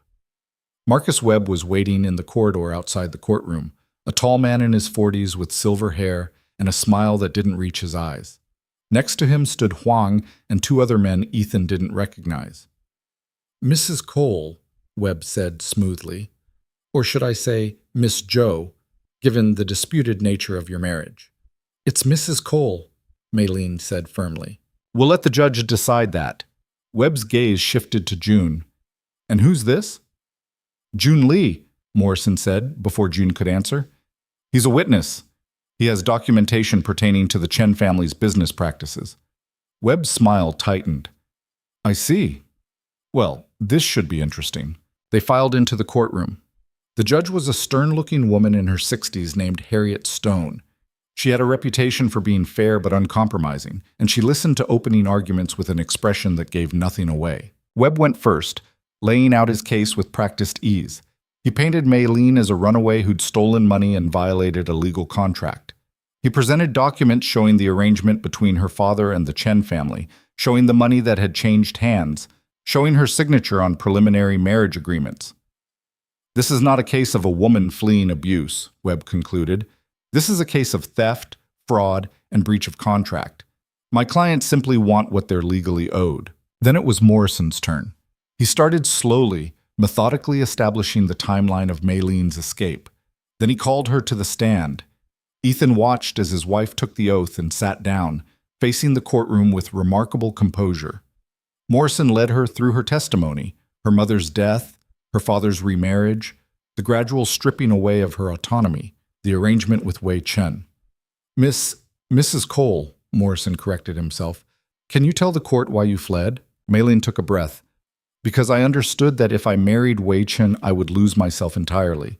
I would become property. I would have no rights, no voice, no future except the one they chose for me." "That's quite an accusation," Webb interrupted. "Your Honor, the witness is—" "Let her finish," Judge Stone said sharply. Maylene continued. "I knew what happened to Lin Shu. I knew what happened to the woman before her. I knew that the Chen family doesn't see women as people. They see us as assets, and I refuse to be an asset." "Thank you." Morrison returned to his table and picked up June's letters. "Your Honor, I'd like to enter these as evidence." What followed was 2 hours of Morrison reading selected passages from the Chen family correspondence. The judge's expression grew darker with each revelation. Discussions of dowries, of breeding timelines, of disciplinary measures for disobedient wives. When Morrison finished, Judge Stone looked at Webb. "Do you have any response to this evidence?" Webb stood. "Your Honor, these letters, if they're even authentic, represent private family correspondence. They don't prove coercion. They prove intent," Morrison countered. "They prove that Mrs. Cole was right to fear for her safety and autonomy." Judge Stone nodded slowly. "I'm inclined to agree. Mr. Webb, unless you have evidence that directly contradicts—" The courtroom doors burst open. Everyone turned to see a tall Chinese man stride in, flanked by 2 lawyers and 4 bodyguards. He was middle-aged, expensively dressed, with the kind of presence that demanded attention. Wei Chen had arrived. Judge Stone's gavel came down hard. "Mr. Chen, this is a court of law. You cannot simply—" "My apologies, Your Honor." Wei Chen's English was flawless, his voice smooth as oil. "I've traveled from San Francisco because this matter concerns my family directly. I believe I have a right to be present." "You have no standing in this case," Morrison said sharply. "Don't I?" Wei Chen's gaze swept the courtroom and landed on Maylene. For the first time since entering, Ethan saw his wife's composure crack. She went rigid, her hands gripping the witness stand rail. Wei Chen smiled. It was the kind of smile a cat gives a cornered mouse. "Your Honor," one of Wei Chen's lawyers stepped forward, "my client has traveled a considerable distance to address what we believe are gross misrepresentations of his character and his family's business practices. We request permission to provide testimony." Judge Stone's jaw tightened. This is highly irregular. But not unprecedented, the lawyer countered. Surely the court wants to hear all sides before rendering judgment. The judge looked at Morrison, who was already on his feet objecting, but Ethan could see the calculation in her eyes. If she refused Wei Chen the opportunity to speak, it could be grounds for appeal. And appeals meant delays, more legal battles, more uncertainty. I'll allow limited testimony, she said finally. But Mr. Chen, you will conduct yourself with proper decorum, or I'll have you removed. Understood? Of course, Your Honor. Wei Chen inclined his head respectfully. Too respectfully, like he was humoring a child. Morrison returned to Maylene on the stand. Mrs. Cole, do you know this man? Yes. Her voice was barely above a whisper. Could you identify him for the court? Wei Chen, the man I was supposed to marry. And why didn't you marry him? Maylene's eyes never left Wei Chen's face. Because I was afraid of him. Objection, Webb said. Speculation about... It's not speculation, Maylene interrupted, her voice stronger now. I saw what he did to Lin Shu. I saw the bruises she tried to hide. I heard her crying at night when she thought no one could hear. I saw her spirit break piece by piece until there was nothing left. Your Honor, this is hearsay, Webb protested. It's eyewitness testimony, Morrison shot back. Mrs. Cole was present in the Chen household. She observed the treatment of Mr. Chen's previous intended bride. Judge Stone considered. I'll allow it. Continue, Mrs. Cole. Maylene took a shaky breath. Lin Shu was kind, gentle. She loved poetry and music. When she first arrived at the Chen house, she still had hope. You could see it in her eyes. But Wei Chen, she paused. He liked breaking things, and the more delicate something was, the more he enjoyed destroying it. That's enough. Wei Chen's voice cut through the courtroom. He was standing now, his facade of calm cracking. Your Honor, I will not sit here and listen to these lies. Sit down, Mr. Chen, Judge Stone ordered. These are malicious fabrications designed to cut. I said sit down. The judge's voice cracked like a whip. One more outburst and you'll be held in contempt. Wei Chen sat, but his eyes stayed locked on Maylene. The hatred in them was so pure, so undisguised, that Ethan half rose from his seat before Morrison's hand on his shoulder pushed him back down. Easy, the judge murmured. Let the system work. But Ethan could see Maylene trembling, could see the fear she was fighting to keep buried.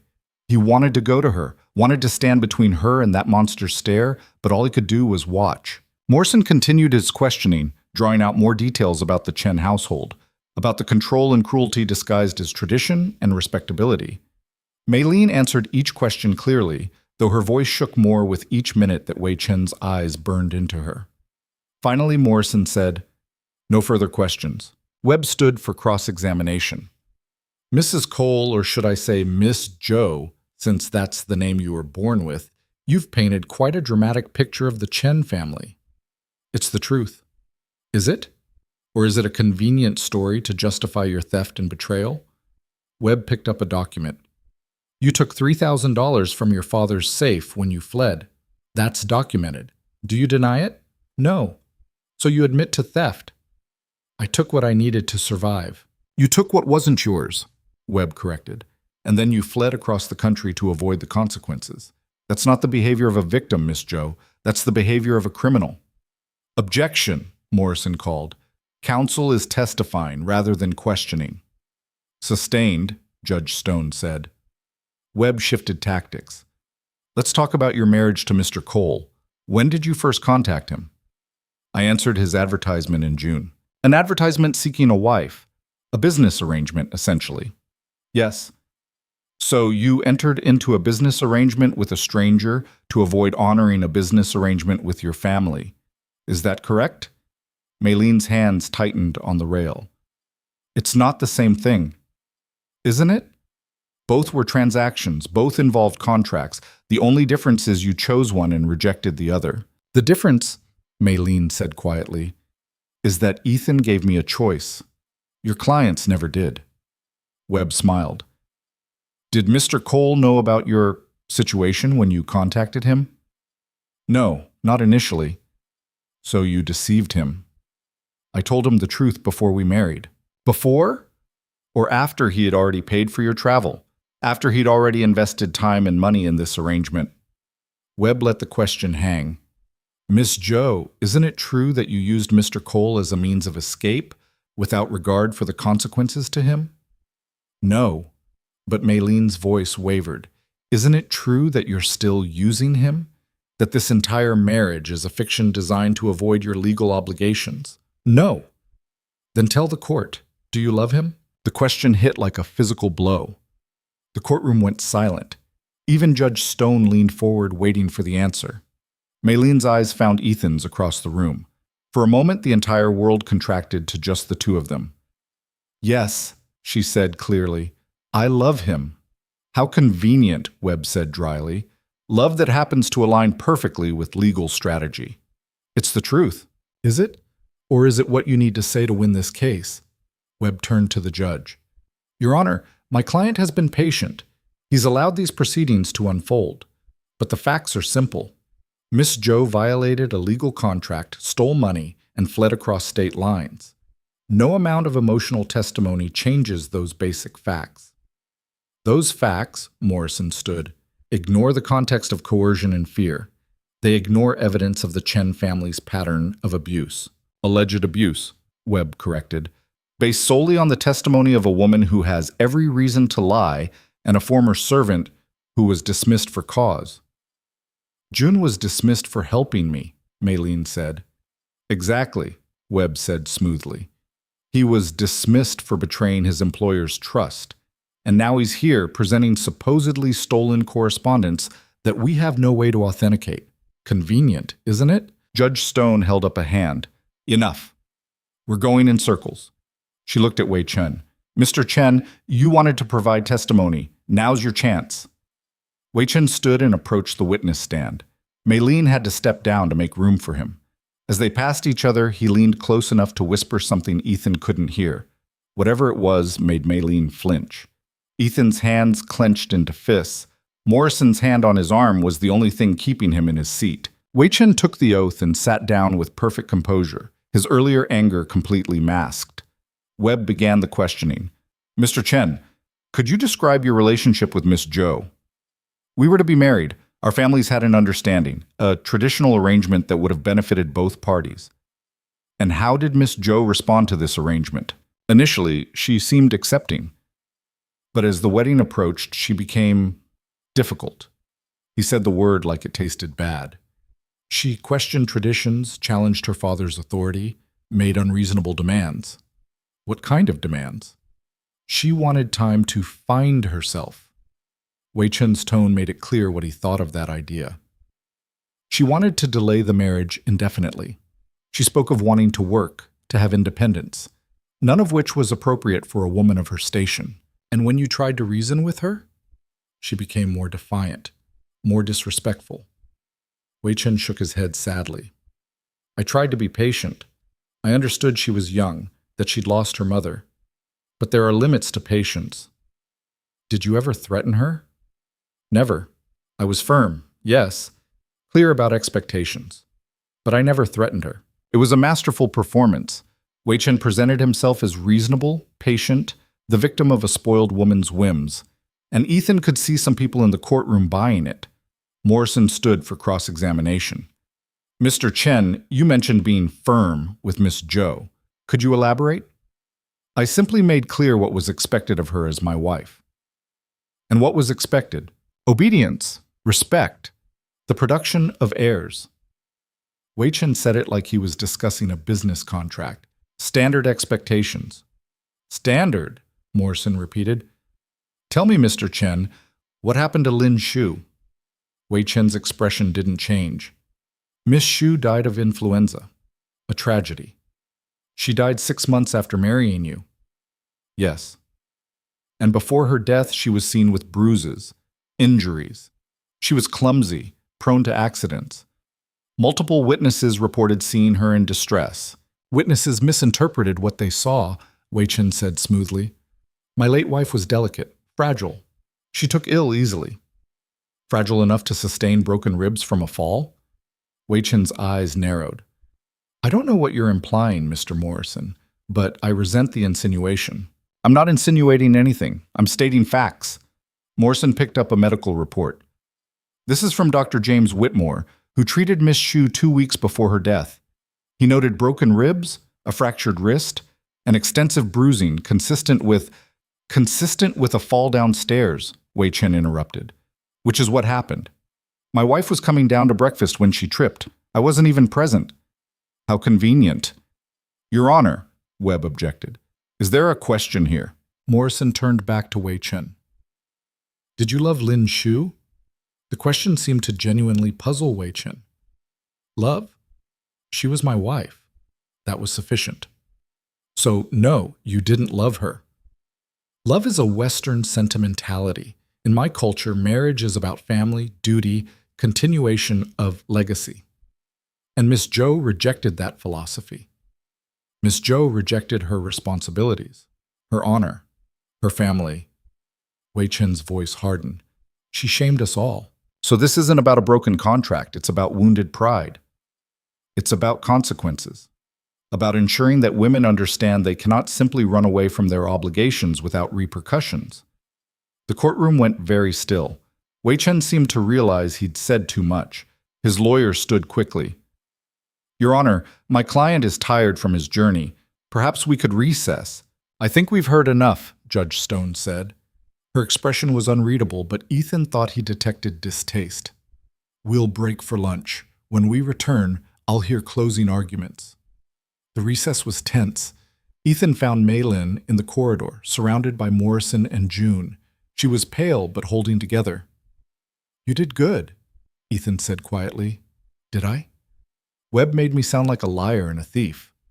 You told the truth. That's what matters. The truth doesn't always win in court, June said grimly. Wei Chen has money, influence. He can afford to drag this out for years. We don't have years, Maylin said. We have a ranch that's barely surviving, and every day we spend here is a day we're not working it.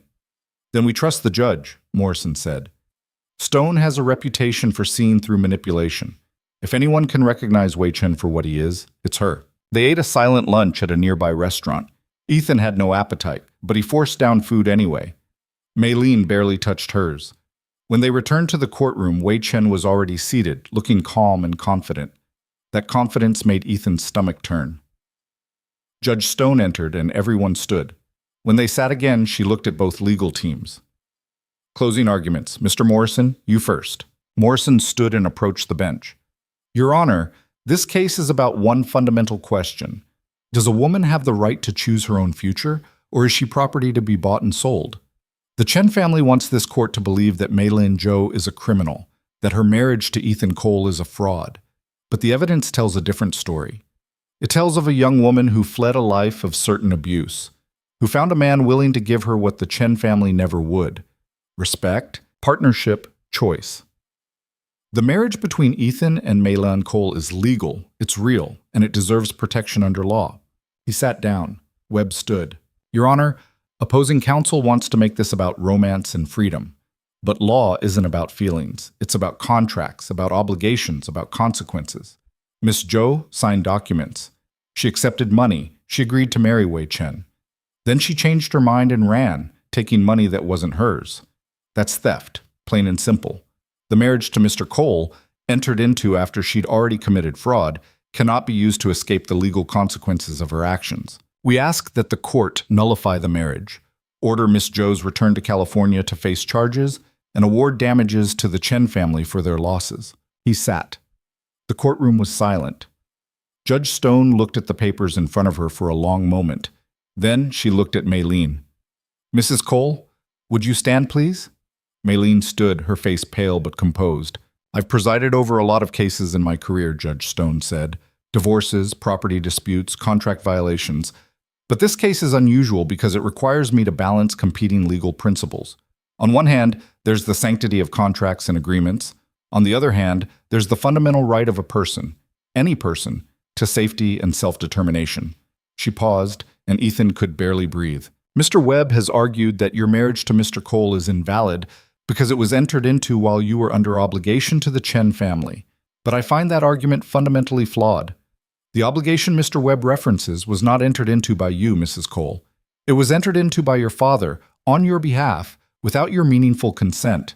In this country, we don't recognize the right of a parent to sell their adult children into marriage. Wei Chen stood abruptly.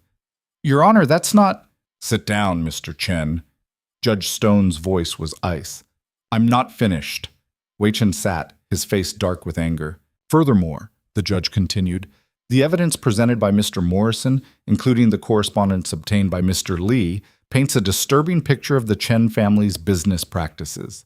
Whether or not that evidence is admissible in a criminal proceeding is not my concern, but it is relevant to determining whether Mrs. Cole had reasonable cause to fear for her safety, and I find that she did. Ethan felt something loosen in his chest. Beside him, Morrison sat very still. As for the alleged theft, Judge Stone said, I find that Mrs. Cole took funds necessary for her survival while fleeing what she reasonably believed to be a dangerous situation. That doesn't constitute theft under the law. It constitutes self-preservation. Your Honor, I must object, Webb started. Your objection is noted and overruled. Judge Stone looked at her papers again. The marriage between Maylene Zhou and Ethan Cole, performed in Red Hollow, Wyoming Territory, is legal and binding. The federal writs presented by Mr. Huang are denied as they are based on fraudulent documentation. The Chen family's petition to have Mrs. Cole returned to California is denied.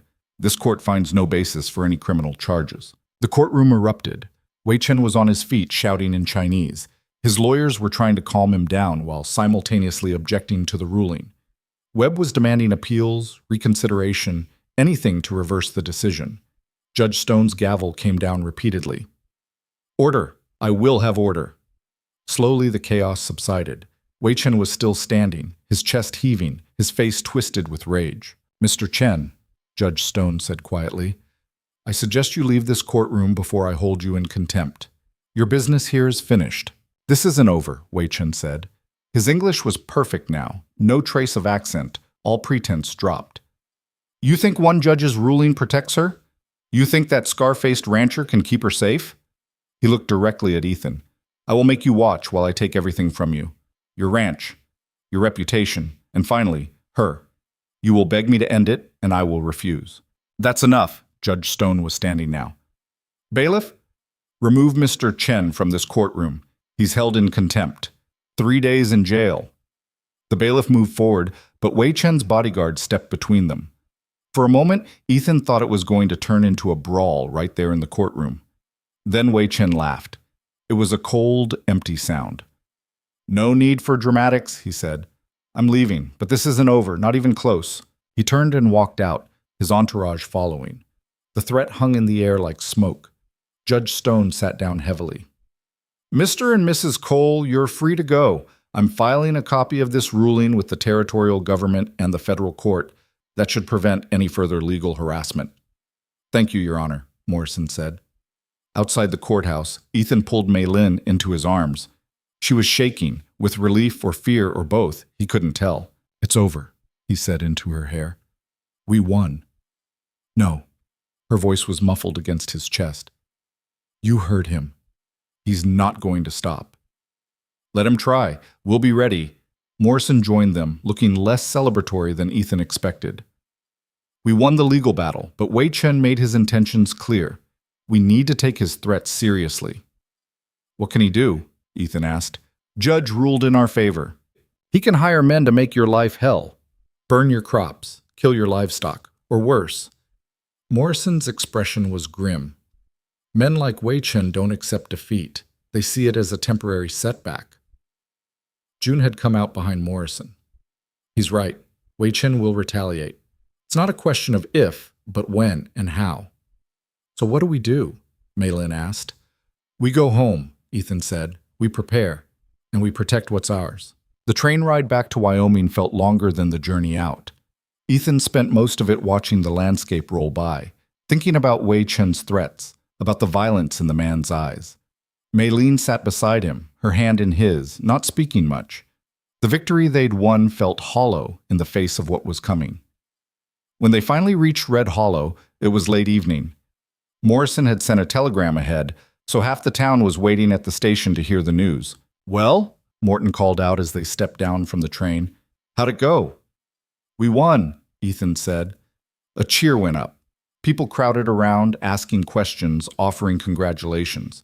But Ethan noticed that not everyone looked happy.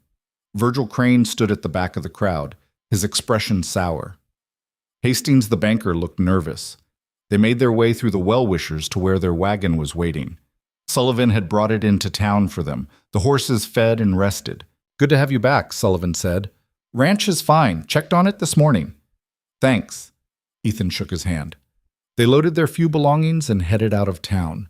June rode with them. He'd accepted Ethan's offer of work, at least temporarily. The ranch looked the same as they'd left it, but somehow different. Or maybe Ethan was different. He'd left here unsure if he'd have a home to come back to. Now he knew he did. Knew it was truly his and Maylene's. They settled in quickly. June took the spare room in the barn. Ethan had fixed it up before they left, knowing they might need it. That night, after June had gone to bed, Ethan and Maylene sat on the porch in the darkness. Tell me what you're thinking, Maylene said quietly. That we're not done fighting. No. That Wei Chen is going to come for us, and when he does, it won't be with lawyers and documents. No, Ethan took a breath. I'm thinking that I don't know if I can protect you. Not from someone with that kind of money and hate. Maylene turned to face him. I'm not asking you to protect me from everything. I'm asking you to fight beside me. There's a difference. Is there? Yes. She took his scarred face in her hands. You keep trying to shield me, to take all the danger on yourself. But that's not what marriage is. Marriage is standing together, facing things together, surviving together. What if I can't keep you safe? Then we fail together. She kissed him gently. But we don't fail because you didn't try hard enough or weren't strong enough. We fail because some things are bigger than any one person. And if that happens, at least we'll have had this. Have had each other. Ethan pulled her close, holding her like she was the only solid thing in an uncertain world. Which, in many ways, she was. The attack came 3 weeks later, in the dead of night. Ethan woke to the smell of smoke. For one disoriented moment, he was back in the barn fire, back in the flames trying to reach Daniel. Then Maylene was shaking him awake, saying, Fire! The barn's on fire! They ran outside to find the barn fully engulfed, flames reaching toward the dark sky. June was already there with buckets, but it was hopeless. The building was too far gone. The horses, Maylene shouted. Already out, June yelled back. I got them out first thing. They fought the fire anyway, desperately trying to keep it from spreading to the house. For 2 hours they worked, drawing water from the pump until Ethan's arms felt like they'd fall off. Finally, as dawn broke, the fire burned itself out. The barn was gone, just a smoking skeleton of blackened beams and ash. They stood looking at the destruction, covered in soot and exhausted. This was Wei Chen, Maylene said quietly. Can't prove it, Ethan said. We don't need to prove it. We know. June walked the perimeter of the burned structure. There. He pointed to a spot where the fire had clearly started, an oil-soaked pile of straw that hadn't completely burned. Someone set this deliberately. Did you see anyone? Ethan asked. No, but I heard horses, at least 3 riders. They were gone before I could get a good look. Ethan clenched his fists. The barn had been more than a building. It had been where he'd slept those first weeks with Maylene, where Daniel had stored his tools, his hopes for the future, and now it was ash. We rebuild, Maylene said. With what money? Ethan asked bitterly. We spent everything on the Denver trip. We don't have... Then we borrow. We ask for help. We do what we have to do. Her voice was firm. Wei Chen wants us to give up, to run. We won't give him that satisfaction. She was right. Ethan knew she was right. But looking at the smoking ruins of the barn, it was hard to see how they'd survive this. Word of the fire spread quickly. By midday, people started arriving, Sullivan with lumber from his property, Morton with supplies on credit, the Hendersons with food. Even some people Ethan barely knew showed up with offers of help. We take care of our own, Morton said simply when Ethan tried to thank him. Not everyone came to help. Virgil Crane rode by once, looked at the destruction, and rode away without a word. But enough people came that by evening they'd cleared the debris and started planning the rebuild. That night, Ethan sat with Morrison, who'd ridden out as soon as he heard. "This is just the beginning," Morrison said. "Wei Chen's testing you, seeing how you respond." "What's next? He burn down the house? Kill the livestock? Maybe. Or maybe he tries a different approach." Morrison pulled out a letter. "I received this today. It's from a law firm in San Francisco. They're threatening to sue you for alienation of affection." "For what?" "It's a legal claim that you stole Maylene's affection away from Wei Chen, that you deliberately interfered in their relationship." Ethan stared at him. "That's insane. It's also legal and expensive to defend against." Morrison folded the letter. "They're trying to bleed you dry. Legal fees, rebuilding costs, constant harassment. They want to make you so miserable that giving up Maylene seems like the easier option. That's not going to happen. I know. But you need to understand what you're up against." Morrison stood. "Wei Chen has resources we can't match: money, connections, patience. He can keep this up indefinitely." After Morrison left, Ethan found Maylene in what remained of the barn, sorting through what could be salvaged. It wasn't much. "Morrison told you," she said without looking up. "Yeah. I should leave." Her voice was steady but hollow. "Take June and disappear. Find somewhere Wei Chen won't think to look." "No." "Ethan, he's going to destroy you. Destroy everything you've worked for." "He's going to try. Doesn't mean he'll succeed." Ethan picked up a partially burned tool, examining it. "You told me once that marriage means standing together. You meant that, right?" "Yes." "Then stand with me. Fight with me. And if we go down swinging." She finally looked at him, her eyes bright with tears she refused to let fall. "You're a stubborn man. You knew that when you married me." She laughed, a broken sound. "I did. I really did." They held each other in the ruins of the barn as the sun set, two people who'd found each other against impossible odds and refused to let go. The rebuild took 3 weeks. Every day, people from town came to help. They raised new walls, replaced the roof, rebuilt stalls for the horses. It wasn't as big as the original barn, but it was solid, sound. And every night, Ethan, Maylene, and June took turns keeping watch, waiting for the next attack. It came on a Tuesday, just before dawn. This time it wasn't fire. It was 3 men with guns, riding onto the property and demanding that Maylene come out. Ethan met them at the door with his rifle. "Get off my land." "We've got a warrant," the lead man said. He was young, probably not even 25, with nervous eyes. "Says we're to bring the Chinese woman back to California." "Let me see it." The man handed over a paper. Ethan scanned it quickly. It looked official, federal seals, proper signatures.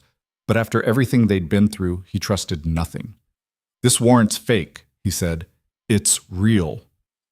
"Then you won't mind if I send a telegram to verify it? We can all ride into town, check with the sheriff." The men exchanged glances. That was all the confirmation Ethan needed. "Thought so. Now get out before I start shooting. You're outnumbered," the young man said, but his voice shook. "Maybe. But I guarantee I take at least one of you with me. You want to be the one?" Ethan raised the rifle. "Your choice." The men hesitated. Then slowly they turned their horses and rode away. Maylene came out after they were gone. "They'll be back. Probably with more men next time." "We can't fight an army, Ethan." "No. But we can make ourselves too expensive to be worth it." He lowered the rifle. "Wei Chen's spending money on this, hired guns, fake warrants, legal fees. At some point it's going to stop being worth it to him. We just have to outlast his patience. And if we can't, then they'd lose." Ethan knew that. But he didn't say it. The answer came 2 days later in the form of a telegram from Morrison. Ethan read it twice, his hand shaking, before he could believe what it said. "What is it?" Maylene asked, seeing his face. "Wei Chen's dead." The words hung in the air between them. Maylene went very still. "How?" "Telegram doesn't say much, just that he died in San Francisco. Morrison's trying to get more information." Ethan set the paper down carefully. "This changes everything." "Does it?" Maylene's voice was strange, distant. "Or does it just mean someone else in the Chen family will take up the fight?" She was right to be cautious, but Ethan felt something he hadn't felt in weeks. Hope. Maybe, just maybe, this was the break they needed. The full story came 3 days later when Morrison rode out to the ranch with a newspaper from San Francisco. The headline read, "Prominent Businessman Dies in Suspicious Fire." Ethan read the article aloud while Maylene and June listened. Wei Chen had died in his own home when a fire broke out in the middle of the night. The article mentioned that investigators were looking into possible arson, that there had been threats against the Chen family's business interests, that several rival merchant groups were under suspicion. "He burned to death," June said quietly, "just like he tried to burn your barn." "That's karma," Maylene said, but there was no satisfaction in her voice, just exhaustion. Morrison set down his coffee cup. "The Chen family's in disarray. Wei's father is old, his health failing. There are no other male heirs. The business empire is being fought over by cousins and partners. None of them care about a woman who ran away months ago." "You're sure?" Ethan asked. "I've been in contact with lawyers in San Francisco. The general consensus is that the family has bigger problems than pursuing Maylene. The legal actions against you have been quietly dropped. The alienation of affection suit has been withdrawn." Morrison allowed himself a small smile. "You're free." Maylene stood up and walked to the window, her back to all of them. Ethan could see her shoulders shaking. "Maylene," he went to her. "I'm not sad," she said. Her voice was thick with tears. "I should be sad that someone died, but I'm not. I'm relieved. What does that make me?"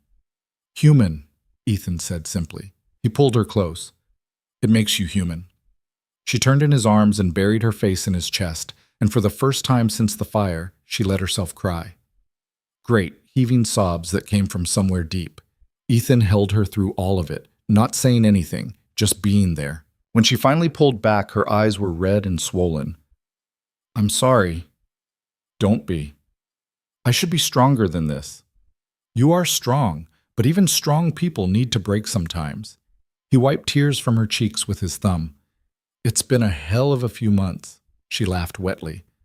"That's an understatement." Morrison and June had quietly excused themselves, giving them privacy. Ethan led Maylene to the couch and they sat together in silence for a long time. "What happens now?" she asked eventually. "Now? We live." Ethan took her hand. "We finish rebuilding the barn, we plant the spring crops, we work the ranch and make it profitable. We stop looking over our shoulders every 5 minutes." "Just like that?" "Just like that." She leaned her head on his shoulder. "I almost can't imagine it. A life without running, without fear. You better start imagining it, because that's what we've got now." The weeks that followed were strange. Ethan kept expecting another attack, another threat, another crisis. But nothing came. The most exciting thing that happened was Sullivan's cow getting loose and trampling through their vegetable garden. Slowly, carefully, they started to relax. The barn was finished. They bought 3 more cattle with money they borrowed from Morton, at fair interest rates, no tricks. June proved himself invaluable, working harder than any hired hand Ethan had ever known. He never talked about going back to San Francisco, and Ethan never asked. Some things didn't need to be said out loud. Spring turned to summer. The crops came in better than expected. They sold beef at market and actually made a profit. Not much, but enough to pay down debt and start saving. One evening in late July, Ethan came back from checking fence to find Maylene sitting on the porch with a letter in her hands. She looked pale. "What's wrong?" "It's from my father." She held up the letter. "He wants to see me." Ethan's gut tightened. "In San Francisco?" "No, he says he's coming here, to Red Hollow." She looked up at him. "Next week." "Does he say what he wants?" "To talk. To see that I'm all right." Her hands trembled slightly. "I don't know if I can face him, Ethan." "You don't have to. We can send a reply saying you're not interested." "No, I need to do this." She set the letter down. "I need to look him in the eye and tell him that I'm happy, that I made the right choice, that I don't need his approval or his forgiveness." "You sure?" "No, but I'm doing it anyway." The week passed too quickly. Ethan found himself getting nervous, which was stupid. He'd faced down hired guns and fake warrants in a burning barn, but meeting his wife's father felt more intimidating than any of that. "What if he doesn't approve of me?" he asked the night before the meeting. Maylene looked at him like he'd grown a second head. Ethan, I don't care if he approves. I stopped caring about his approval the day I ran. Still, I want to make a good impression. Then be yourself. That's all I need you to be. But when Maylene's father stepped off the stagecoach the next afternoon, Ethan understood why she'd been so nervous. Joe Wei was a small man, thin and severe, with iron gray hair and eyes that missed nothing. He looked at the town with obvious disdain, looked at Ethan with barely concealed disappointment, and looked at his daughter with something complicated that might have been love or regret or anger. Maylene, he said in Chinese. She answered in the same language, her voice carefully neutral. They spoke for a moment, then she switched to English. Father, this is my husband, Ethan Cole. Joe Wei looked Ethan up and down. This is the man you chose over Wei Chen? Yes. He's a farmer, a poor one, by the looks of his clothes. Rancher, Ethan corrected, keeping his voice level. And we're doing fine. Are you? This town is barely civilized. This life is beneath you, Maylene, beneath what you were raised to be. What I was raised to be was property, Maylene said quietly. Ethan offered me something better. He offered me respect. Respect? Joe Wei's voice rose. I gave you everything. Education, refinement, opportunities. You gave me everything except a choice. Maylene's voice was steady but hard. You sold me to the Chen family like I was a horse or a piece of furniture. You didn't ask what I wanted. You didn't care. I cared about your future, about securing your place in society. You cared about business connections, about making deals. She took a step closer to her father. Did you know what Wei Chen did to Lin Shu? Did you know and not care, or did you just not bother to ask? Zhu Wei's face tightened. Lin Shu was delicate, prone to illness. Lin Shu was murdered, slowly, deliberately, over 6 months. Maylene's voice shook but didn't break. And you would have sent me into the same situation, would have stood at my wedding and smiled while you handed me over to a monster. You don't understand the complexities. I understand that you chose money over your daughter's safety. I understand that perfectly. The silence that followed was brutal. Joe Wei looked older suddenly, smaller. He seemed to struggle for words. I came here, he said finally, his voice quieter, to see if you were truly happy, to see if this life was really what you wanted. And? He looked around, at the small ranch, at the rough buildings, at Ethan standing beside his daughter with his scarred face and work-worn hands. I see a hard life, poverty, isolation. I see a home, Maylene said. I see a husband who treats me as an equal, who asks my opinion, who would die before he let anyone hurt me. She took Ethan's hand. I see a life I chose, and that makes it worth more than all the silk and jade in San Francisco. Joe Wei was silent for a long moment. Then he reached into his coat and pulled out a small bundle wrapped in cloth. He handed it to Maylene. What's this? She asked. Your mother's jewelry. The pieces she wanted you to have. His voice was gruff. I've been holding them for you. Thought maybe you'd come back for them. Maylene unwrapped the cloth slowly. Inside were jade bracelets, a pearl necklace, a pair of gold earrings. Her breath caught. Mother's jade, she whispered. She bought those bracelets the week before she died. Said they were for your wedding day. Joe Wei cleared his throat. She'd want you to have them, even if this isn't the wedding she imagined. Maylene's eyes filled with tears. Thank you. Joe Wei nodded stiffly. He looked at Ethan. You take care of her. She's more precious than you know. I know, Ethan said. Do you? Because if you hurt her, if you fail her, I will... You'll what? Ethan interrupted, his voice hard. Come back and threaten me? Try to take her away? We've been through that already. It didn't work. He softened slightly. But I appreciate the concern. Shows you care, even if you've got a strange way of showing it. Joe Wei almost smiled. Almost. She always chose difficult men. When she was young, she insisted on befriending the most stubborn boy in Chinatown. Drove me insane. That was Jun, Maylene said. I know. He's here too, I understand. Working on the ranch. Would you like to see him? Something complicated crossed Joe Wei's face. No, that wouldn't be appropriate. He stepped back. I should go. I have business in Denver tomorrow. Father, Maylene's voice stopped him. Thank you for the jewelry, for coming. I'm still not happy about this, he said. Still think you deserve better than a frontier ranch and a scarred rancher. She did, Ethan agreed. But she got me anyway. And I'm working every day to be worth that gift. Joe studied him for a moment. Then he nodded once, sharply, and turned to go. Father, Maylene called after him. He turned back. If you ever want to visit again, you're welcome, both of you. Both? You and your wife. My stepmother. Maylene's voice was neutral. This is my home, my family, but you're still my father. That counts for something. Jouet's eyes grew bright. He nodded once more, then climbed back into the waiting carriage and left. Maylene stood watching until the carriage disappeared, the jewelry still clutched in her hands. You okay? Ethan asked. I don't know. She looked at the jade bracelets. I never thought I'd see these again. Never thought he'd care enough to bring them. He cares, he's just terrible at showing it. Yes? She slipped one bracelet onto her wrist, then the other. They were slightly too big, made for an older woman's hands. My mother wore these every day. I remember her turning them on her wrists while she thought, the jade clicking softly. She'd be proud of you, Ethan said. Your father might not understand your choices, but she would have. You think so? I know so. Because you're exactly the kind of woman who deserves to choose her own path. And any mother worth a damn would want that for her daughter. Maylene turned and kissed him, there in the middle of the yard in broad daylight where anyone could see.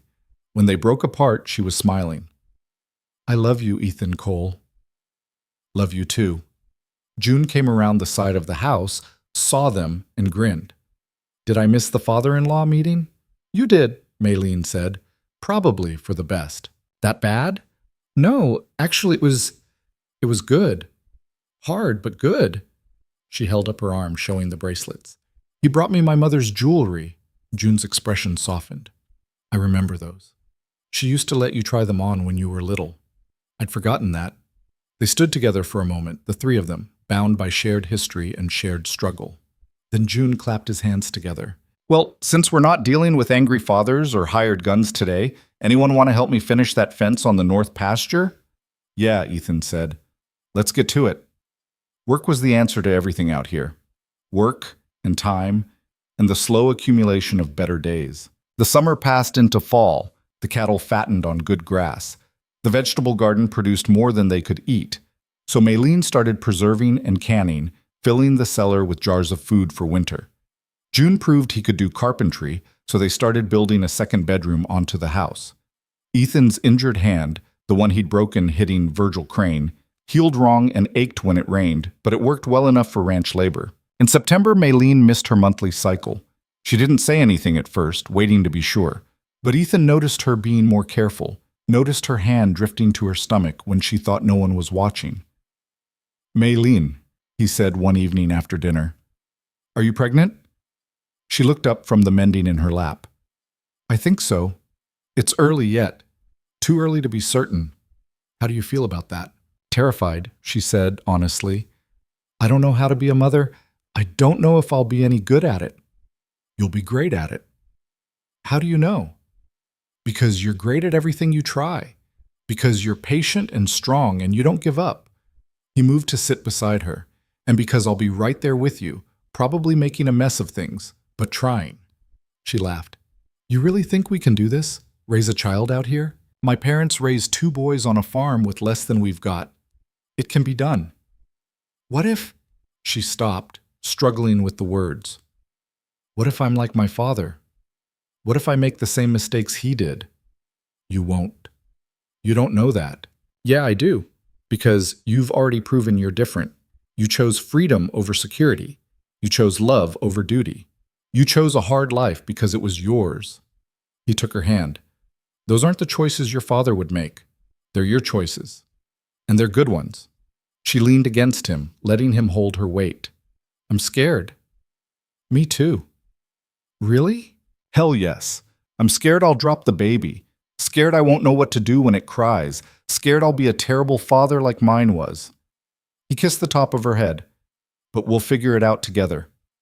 Together, she repeated, like she was testing the word. Yeah, together. The news of Maylene's pregnancy spread through Red Hollow faster than wildfire.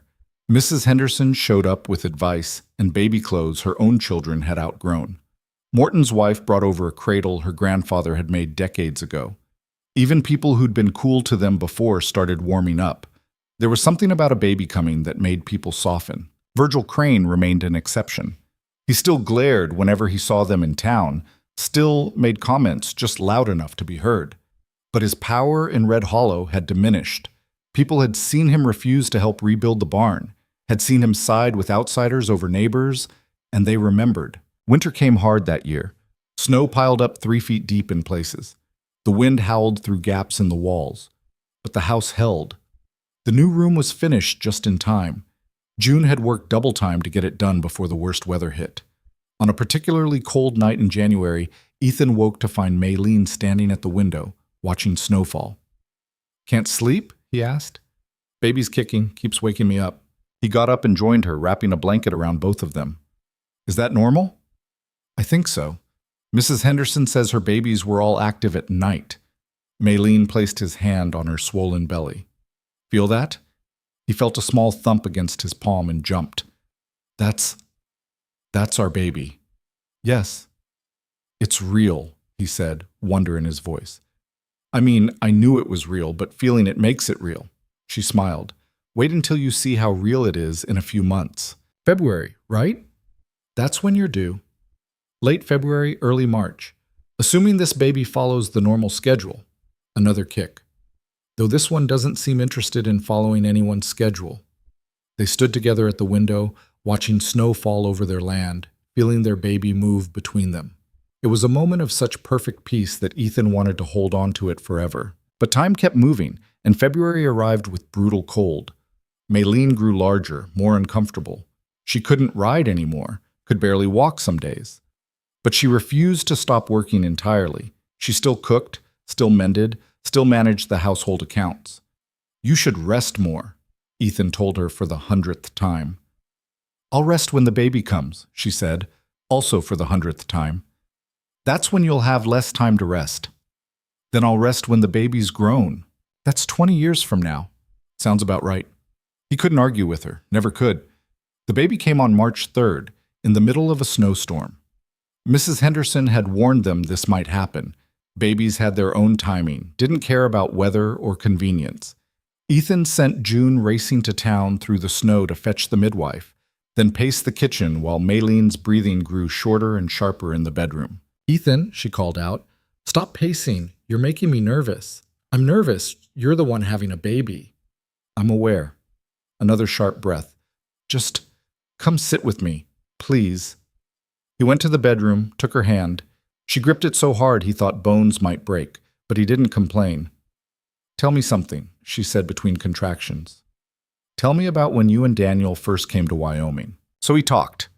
He told her about the journey west, about Daniel's excitement at every new vista, about setting up their first camp and realizing they had no idea what they were doing. He talked about building the original ranch buildings, about their first cattle, about Daniel's terrible cooking and his own worst jokes. He talked until June arrived back with the midwife, a stern woman named Agnes, who took one look at the situation and started issuing orders. Ethan was banished to the kitchen, where June tried to distract him with coffee and conversation. "She'll be fine," June said. "Women have been doing this forever." "That doesn't make it less scary." "No, it doesn't." They waited. Hours passed. Ethan heard Maylene cry out once and started for the bedroom, but Agnes's voice cut through the door. "Stay out, Mr. Cole. You'll just be in the way." So he stayed out, hating every second of his helplessness. Finally, as dawn broke, he heard a new sound, a thin, reedy cry that didn't sound quite human. The bedroom door opened and Agnes came out, wiping her hands. "You have a daughter, Mr. Cole. Both mother and baby are healthy." Ethan's legs went weak. "A daughter?" "Yes, a loud one too. Come meet her." He walked into the bedroom on shaking legs. Maylene was propped up in bed, exhausted and pale but smiling, and in her arms was a tiny, red-faced creature with a shock of black hair. "Ethan," Maylene said softly, "meet your daughter." He sat on the edge of the bed, staring at the baby. She had Maylene's dark eyes and his stubborn chin, and she was the most beautiful thing he'd ever seen. "Can I hold her?" he asked. Of course. Maylene transferred his baby into his arms. She was so small, so light, so impossibly fragile. Ethan was terrified he'd drop her, or hold her wrong, or somehow break this perfect tiny person. "Hello," he whispered. "I'm your father, and I'm probably going to make a lot of mistakes, but I promise I'll always love you." The baby yawned, unimpressed by his promises, and Maylene laughed. "What should we name her?" Ethan asked. "I was thinking, Rose, for something beautiful growing in a hard place." Maylene touched the baby's hand. "Rose Cole." "Rose," Ethan repeated. "Yeah, that's perfect." Agnes cleared her throat. "I'll give you some privacy, but Mrs. Cole needs rest and the baby needs to eat. I'll be back tomorrow to check on both of them." After she left, June poked his head in. "Everyone okay?" "Come meet Rose," Ethan said. June entered quietly, looking at the baby with wonder. "She's so small." "She'll grow," Maylene said, "and probably give us all kinds of trouble. She's got Ethan's stubbornness already." "And your strength," Ethan added. They sat together, family, chosen and made and born, as snow continued to fall outside and Rose slept peacefully in her father's arms. The next weeks were a blur of sleepless nights and constant feeding and learning how to be parents when neither of them had any idea what they were doing. Rose cried at unpredictable intervals. She refused to sleep when she was supposed to. She had strong opinions about everything, despite being only a few weeks old, and Ethan loved her more than he'd thought it was possible to love another human being. Maylene recovered slowly from the birth. Some days were harder than others, but she refused help from anyone except Ethan and June, insisting she could manage. "You don't have to be perfect at this," Ethan told her one night when she was close to tears because Rose wouldn't stop crying. "I feel like I should know what to do. Like mothers are supposed to just know." "Nobody just knows. We're all making it up as we go." He took Rose, bouncing her gently. "And you're doing great, better than great. She cries all the time. She's a baby. That's what they do." Rose quieted slightly at his voice. "See? She just needed a change of scenery." Maylene watched him with the baby, something softening in her expression. "You're good at this." "At what?" "Standing and bouncing?" "At being a father. I'm terrified every second that I'm doing it wrong." "I know, but you keep doing it anyway. That's what makes you good at it." Spring came slowly that year, pushing back the snow inch by inch, and with spring came visitors. Sheriff Dawson rode out one afternoon while Ethan was fixing fence. He dismounted and walked over, his expression serious. "Ethan." "Sheriff, something wrong?" "Maybe. Got word from California, from San Francisco authorities." Dawson pulled out a paper. "They've been investigating Wei Chen's death. Turns out it wasn't rival merchants who set that fire." Ethan's stomach dropped. "Then who?" "They think it was Wei Chen's own father, Old Man Joe Chen." Dawson watched Ethan's face. Apparently he'd been losing control of the business empire. Wei Chen was planning to push him out, take over completely, so the old man took care of the problem. He killed his own son. Looks that way. Can't prove it. Old man died 3 weeks ago, heart failure, but the investigators are pretty sure. Dawson folded the paper. "I'm telling you because Maylene has a right to know. Her running away might have sparked a power struggle that ended with Wei Chen dead. That's not her fault, but she should know." After Dawson left, Ethan stood staring at nothing for a long time. Then he went to find Maylene. She was in the garden, Rose sleeping in a basket beside her, pulling early weeds. He told her what Dawson had said. She sat back on her heels, processing. "Wei Chen's father killed him." "Yeah. Because I ran. Because it started a fight over control." "No." Ethan knelt beside her. "Because the Chen family was rotten to the core. Because they valued power over people. Because Wei Chen was exactly like his father, and his father knew it."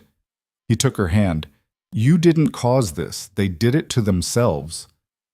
I should feel something, guilt or satisfaction or something, but I just feel empty." "That's okay too." She looked at Rose, sleeping peacefully in the spring sun. "I don't want her to ever know that kind of family, that kind of cruelty." "She won't, because she's got us, and we're going to love her so much she'll never doubt where she belongs." Maylene nodded slowly. Then she went back to weeding, and Ethan stayed beside her, and Rose slept on. The seasons turned. Rose grew, changing daily. By summer, she could hold her head up. By fall, she was trying to roll over. By winter, she had 2 teeth and an opinion about everything, which she expressed loudly and frequently. The ranch prospered. They bought more cattle, expanded their grazing land, hired another hand to help June with the heavy work. Money was still tight, but they were making it, building something real and lasting. One evening in December, almost 2 years after Maylene had first stepped off that stagecoach, they sat on the porch watching the sunset. Rose was asleep inside, finally worn out after a day of terrorizing everyone with her newfound ability to crawl. "Remember when you thought I'd take one look at this place and leave?" Maylene asked. "I was an idiot. You were scared. There's a difference." She leaned against him. "I was scared too. Scared I'd made a mistake, scared you'd figure out you deserved better. And now? Now I know this is exactly where I'm supposed to be." She turned to look at him. "With you, with Rose, with this hard, beautiful life we've built." Ethan kissed her, soft and slow, tasting like coming home. "I got something for you," he said when they broke apart. "What?" He pulled a small wooden box from his pocket. Inside was a ring, simple gold, no stones. "Never got you a proper wedding ring. Figure it's about time." Maylene stared at it, her eyes filling with tears. "Ethan, will you marry me? Again? I mean, we're already married, but I figure we should do it right this time. With a real ring and people watching and a celebration after." "Yes." She was crying and laughing at the same time. "Yes, you stubborn, wonderful man. I'll marry you again." He slipped the ring on her finger. It fit perfectly. He'd gotten her size from one of her other rings weeks ago, planning this moment. They sat together as stars came out, 2 people who'd found each other across impossible distance, who'd survived threats and fires and fear, who'd built a family and a home from nothing but determination and love. Inside, Rose started crying. Ethan stood to go get her, but Maylene pulled him back down. "One more minute," she said. "Let's just sit here one more minute." So they did, holding each other under the vast Wyoming sky, knowing their daughter needed them, but stealing this moment anyway, because marriage was made of stolen moments and hard work and choosing each other every single day. Finally, Rose's cries grew more insistent, and they went inside together to tend to their daughter, to their life, to the future they were building one difficult, beautiful day at a time. The second wedding happened on a Saturday in late April, when the grass was green and wildflowers dotted the hills around Red Hollow. Maylene wore a simple white dress that Mrs. Henderson had helped her sew, and she carried a bouquet of prairie roses that Rose had insisted on picking herself, though the toddler had managed to pull off half the petals before the ceremony even started. Ethan wore his best shirt, still worn at the elbows but clean and pressed, and boots that June had spent an hour polishing. His hands shook as he stood at the front of the small church, watching Maylene walk down the aisle. She was more beautiful now than she'd been that first day stepping off the stagecoach. Not because she'd changed physically. If anything, ranch work had made her thinner, harder, more weathered. But there was something in her eyes now that hadn't been there before. Certainty. Belonging. Home. Judge Morrison performed the ceremony, his voice steady and warm. "Marriage," he said, looking at both of them, "isn't about promising perfection. It's about promising to show up, to keep showing up even when it's hard, especially when it's hard. These two have already proven they know how to do that. Today we're just making it official in front of everyone." When it came time for vows, Ethan's throat went dry. He'd practiced what he wanted to say for weeks, but standing there with Maylene's hands in his and half the town watching, the words disappeared. "I'm not good with words," he started. Someone in the back, probably Sullivan, laughed. "But I'm good at showing up, at working, at fighting for what matters." He looked at Maylene. "You matter. More than anything. More than this ranch. More than my pride. More than my own life. And I promise to keep showing up for you every day until I can't anymore." Maylene's eyes were bright with tears. "I promise to stand beside you. Not behind you, not in front of you, but beside you. To fight with you and argue with you and build with you. To love you on the easy days and the impossible days and all the days in between." She squeezed his hands. "You gave me something I never thought I'd have. a choice, a voice, a home. I promise to honor that gift every day of my life. When Morrison pronounced them married, again, Ethan kissed his wife like it was the first time and the 100th time and every time in between. The celebration afterward was simple. Food on tables outside the church, music from Sullivan's fiddle, children running wild while adults talked and laughed. Rose sat on June's shoulders, shrieking with delight every time he spun around. Even Virgil Crane showed up, though he stayed at the edges and left early. Morton pulled Ethan aside during the dancing. "Got something for you." He handed over an envelope. "What's this?" "Your debt. Paid in full." "Don't argue," Morton added when Ethan started to protest. "Your credit's been good for 2 years. You've paid every penny you owed on time. This is the last of it." Ethan opened the envelope and stared at the receipt marked paid. "Morton, I can't." "You can and you will. Consider it a wedding gift." The store owner clapped him on the shoulder. "You and Maylene earned this, both of you." After Morton walked away, Ethan showed the receipt to Maylene. She stared at it, then at him. "We're really free of it," she said quietly. "All the debt Daniel left, all the money we borrowed to survive, it's done." "Yeah." Ethan folded the paper carefully. "We can start actually saving now. Maybe expand the herd, buy that land Sullivan wants to sell. Or we could just breathe for a while." Maylene leaned against him. "Not plan 10 steps ahead, just be here." He wrapped his arm around her waist. "I can do that." They watched Rose chase after the other children, her black hair flying behind her, her laugh carrying across the churchyard. She had Maylene's determination and Ethan's stubbornness, and she was already proving to be a handful. Last week, she'd figured out how to open the chicken coop and had spent an hour chasing terrified hens around the yard before anyone noticed. "She's going to be trouble," Maylene said, echoing his thoughts. "Yeah, but she's our trouble." "Think we can handle it?" "No, but we'll try anyway." June joined them, Rose now asleep against his shoulder. This one finally wore herself out. "Where should I put her?" "There's a room set up in the church for the children," Maylene said. "Thank you for watching her." "My pleasure. She's a good kid." June shifted Rose's weight. "I've been thinking. Maybe it's time I find my own place." "What? Why?" Ethan asked. "Because you're a family now, a real one. You need your privacy, your space." June smiled. "And because Sullivan's offered me work managing his north pasture. Comes with a small house. I'd be close enough to help out here when you need it, but not living in your barn." "June, you're part of this family," Maylene said. "You don't have to leave."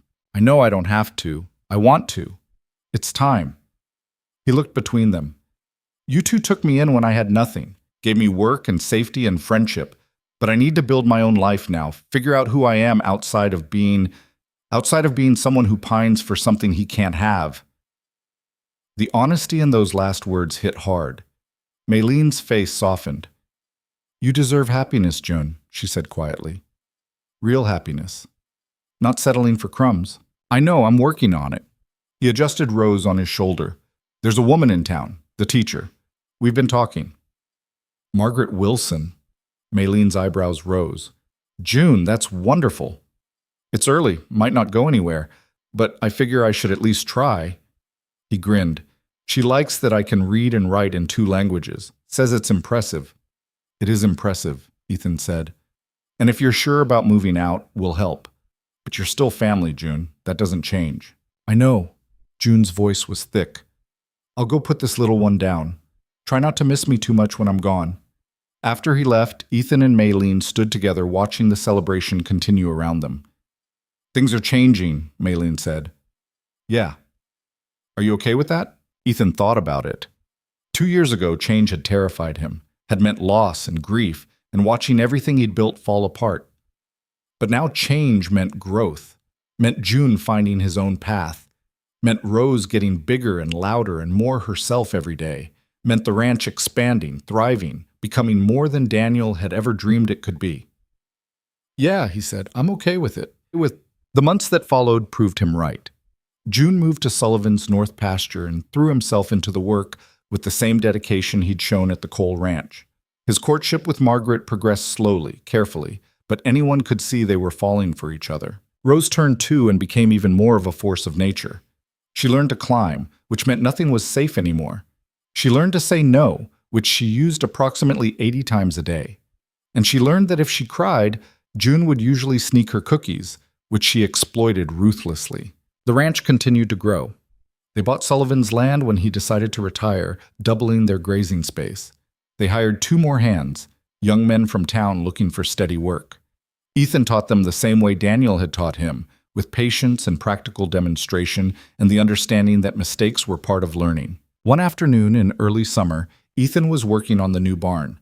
They'd finally built a proper replacement, bigger and sturdier than the original, when he heard horses approaching.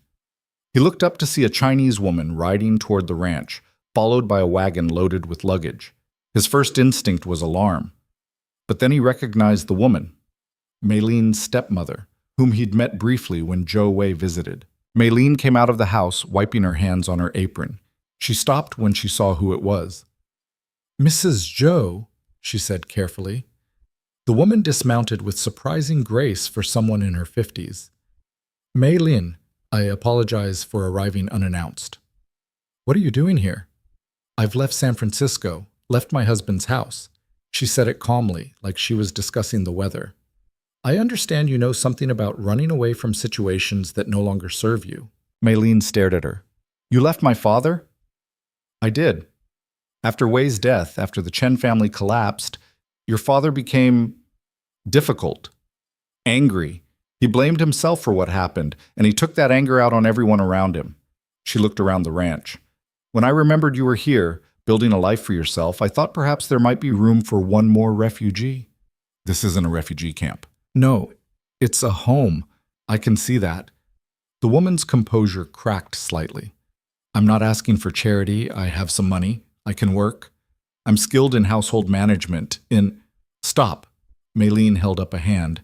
"You made my life hell after my mother died. You treated me like a servant, like I was less than your own daughters." "I know, and I'm sorry." The words came out stiff, unpracticed.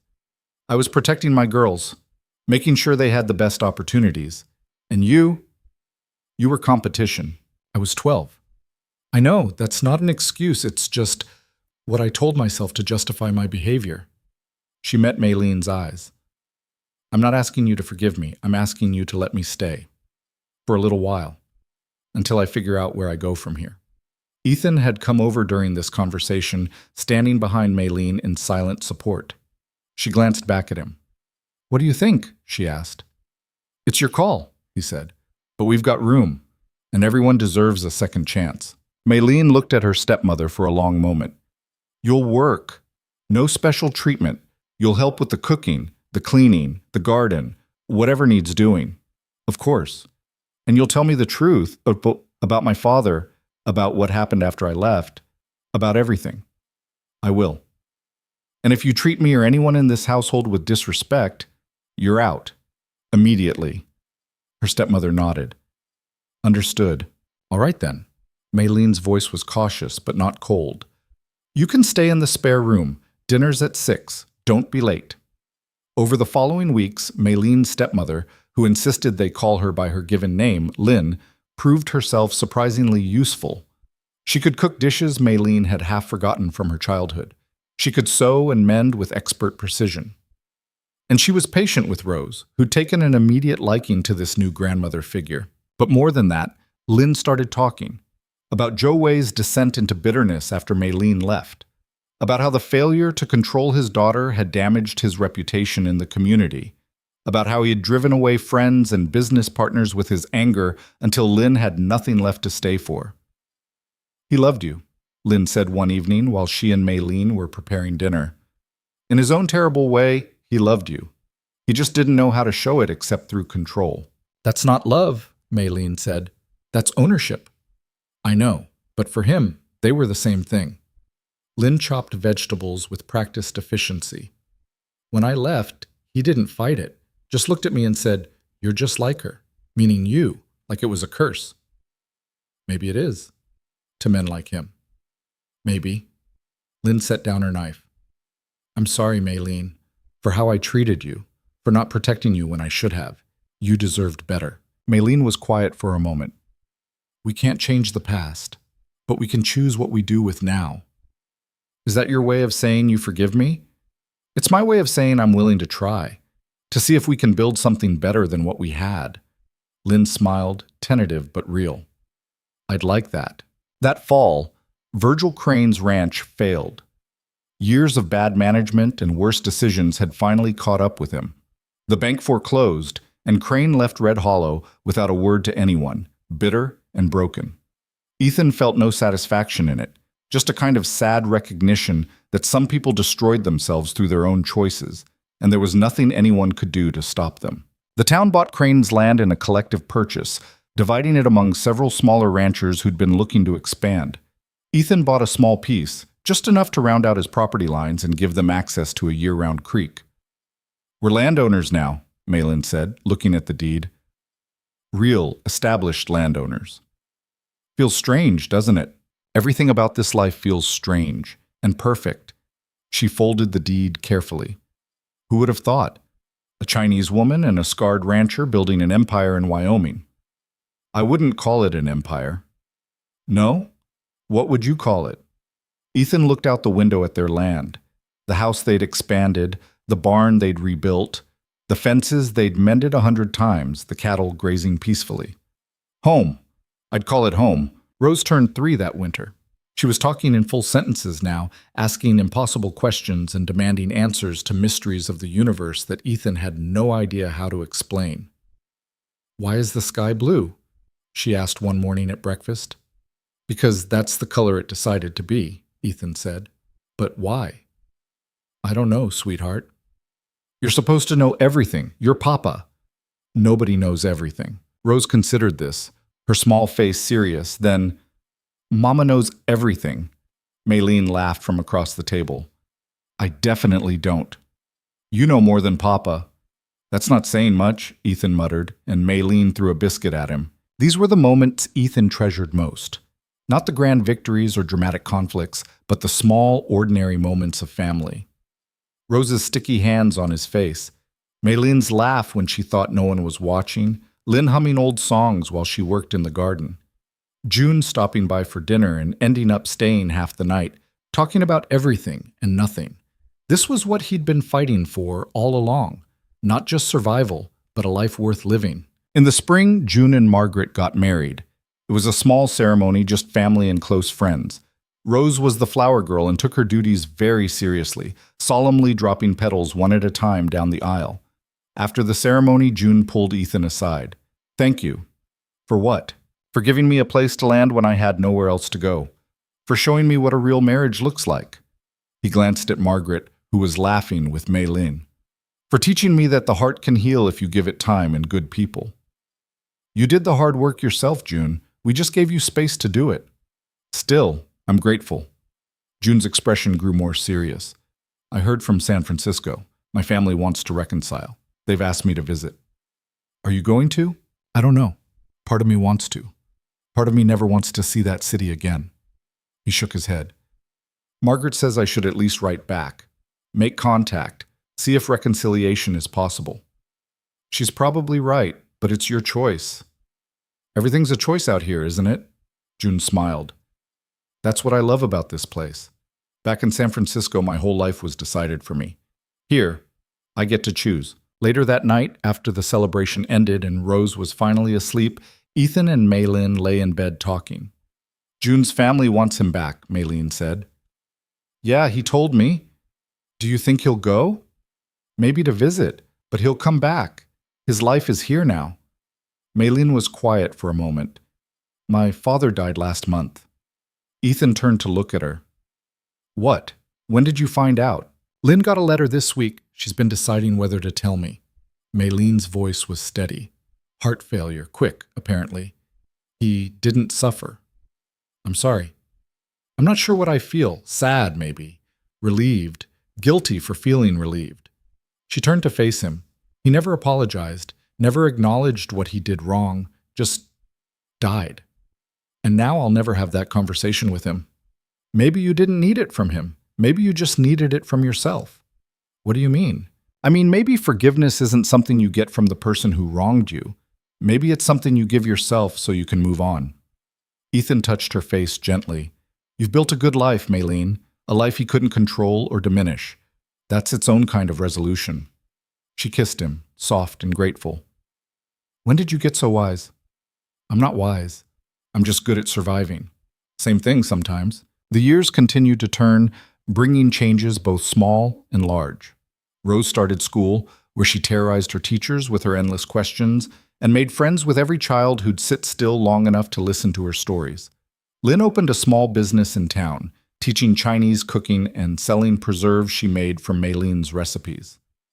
June and Margaret had their first child, a boy they named Daniel, which made Ethan cry when he heard it. The ranch prospered beyond anything Ethan had imagined.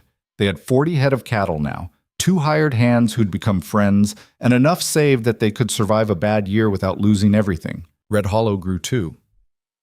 New families moved in, drawn by the railroad that finally reached their territory. The town that had once been suspicious of outsiders slowly became more diverse, more accepting. It helped that Maylene had become indispensable. She delivered babies when the doctor wasn't available, treated injuries with her knowledge of herbs and traditional medicine, and kept meticulous records that helped everyone manage their accounts and taxes. People who'd once stared at her now greeted her by name. Children who'd been taught to fear difference grew up playing with Rose and learning that family came in all different shapes and colors and languages. One evening, when Rose was 7 and the ranch was settled into its evening quiet, Maylene found Ethan sitting on the porch where they'd spent so many nights talking. "What are you thinking about?" she asked, sitting beside him. Daniel, wondering what he'd think of all this. He'd be proud. "You think?" "I know.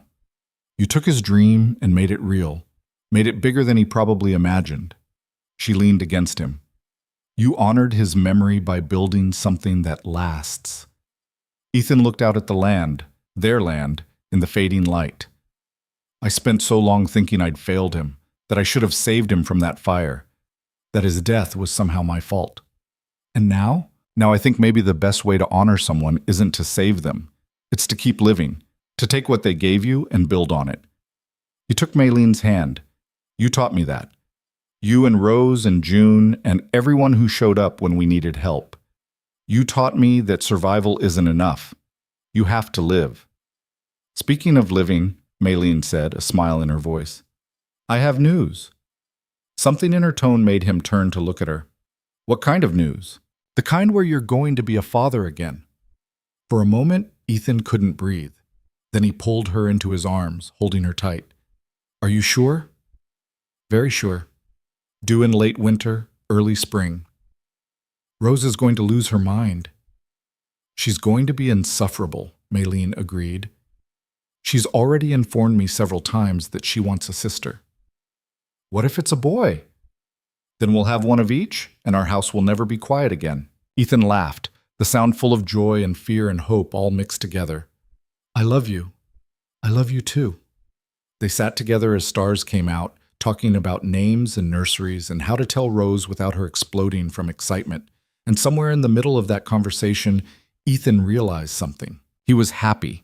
Truly, completely happy. Not in a perfect way. There were still hard days, still money worries, still conflicts with neighbors and struggles with weather, and all the 1,000 small difficulties of frontier life. But underneath all of that was this: a wife who chose him every day, a daughter who filled his world with light, a second child on the way, and a home they'd built together from nothing but determination and love. This was what he'd been searching for without knowing it. Not a mail-order bride to ease his loneliness. Not a business arrangement to help run a failing ranch. But a partner. A family. A reason to wake up fighting. The baby came in March. Another girl, smaller and quieter than Rose had been. They named her Lily, and Rose immediately appointed herself as chief protector and teacher, a role she took so seriously that Maylene had to physically remove her from the nursery so Lily could sleep. Lynn stayed on permanently, no longer a stepmother or visitor, but a true member of their household. She taught both girls Chinese, insisted they learn both languages, both cultures. They belong to two worlds, she said. They should claim both. June's family reconciliation was slow and imperfect, but it happened. He visited San Francisco once, came back looking lighter somehow, and started writing regular letters home. Not everyone in his family accepted his choices, but enough did that the connection felt real. And through it all, Ethan and Maylene kept working, kept building, kept choosing each other through good harvests and bad, through childhood illnesses and ranch disasters, through arguments and reconciliations and all the messy reality of life lived fully. On their 5th anniversary, or their 7th, depending on whether you counted from the first marriage or the second, they took a rare day off. Lynn watched the girls, and Ethan and Maylene rode out to the far edge of their property, where the land rose up and you could see for miles. They sat on a blanket, eating the lunch Maylene had packed, watching clouds drift across the endless Wyoming sky. "Tell me something," Maylene said. "If you could go back to that day I stepped off the stagecoach, knowing everything that was going to happen, the fires and fights and fear, would you still do it?" Ethan didn't even have to think. "Yeah, every time. Even knowing how hard it would be, especially knowing that. Because the hard things made us stronger, made us real." He turned to look at her. "You know what I've learned? Love isn't the easy part. Love is choosing to stay when leaving would be simpler.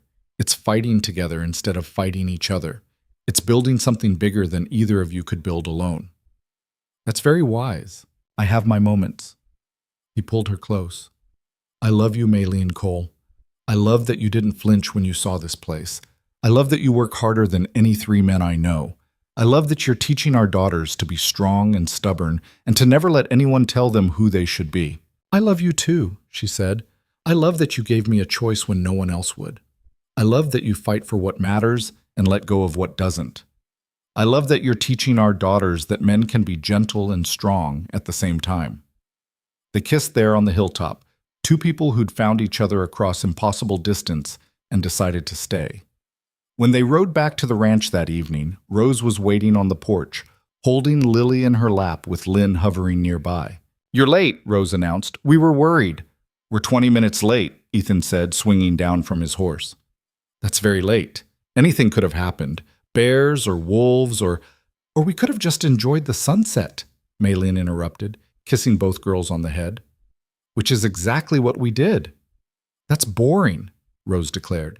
"You'll understand when you're older," Lynn said with a smile. Inside, they ate dinner together, all of them, the family they'd assembled from refugees and outcasts and people who didn't fit anywhere else. They talked and laughed, and Rose told a story about school that went on for 15 minutes and had no discernible point. Lily spit up on Ethan's shoulder. Lynn complained about the banker's wife spreading gossip. It was ordinary, messy, perfect. After the girls were asleep and Lynn had retired to her room, Ethan stood on the porch one last time, looking at the ranch, the house with its added rooms and repaired roof, the barn that had been rebuilt twice, the fences that stretched as far as he could see, the land that was theirs, truly theirs, earned through work and sacrifice and refusing to give up. Maylene joined him, wrapping a shawl around her shoulders against the cool night air. "What are you thinking about?" she asked. "That we did it. We actually did it." "Did what?" "Built something that lasts. Something Daniel would be proud of. Something our daughters will inherit and hopefully build on. We're not done yet." "No, but we're here. We're still standing." He pulled her close. "That counts for something. It counts for everything." They stood together in the darkness, 2 people who'd survived everything the world threw at them through sheer stubbornness and love. The ranch spread out before them, quiet and peaceful. In the barn, horses shifted in their sleep. In the house, their daughters dreamed. And in this moment, everything they'd fought for felt worth it. Because this was the truth about love and survival that Ethan had learned through fire and fear and fighting. You didn't need perfection. You didn't need easy. You just needed someone willing to stand beside you and keep standing, no matter what came. Someone who chose you every morning and meant it. Maylene had given him that.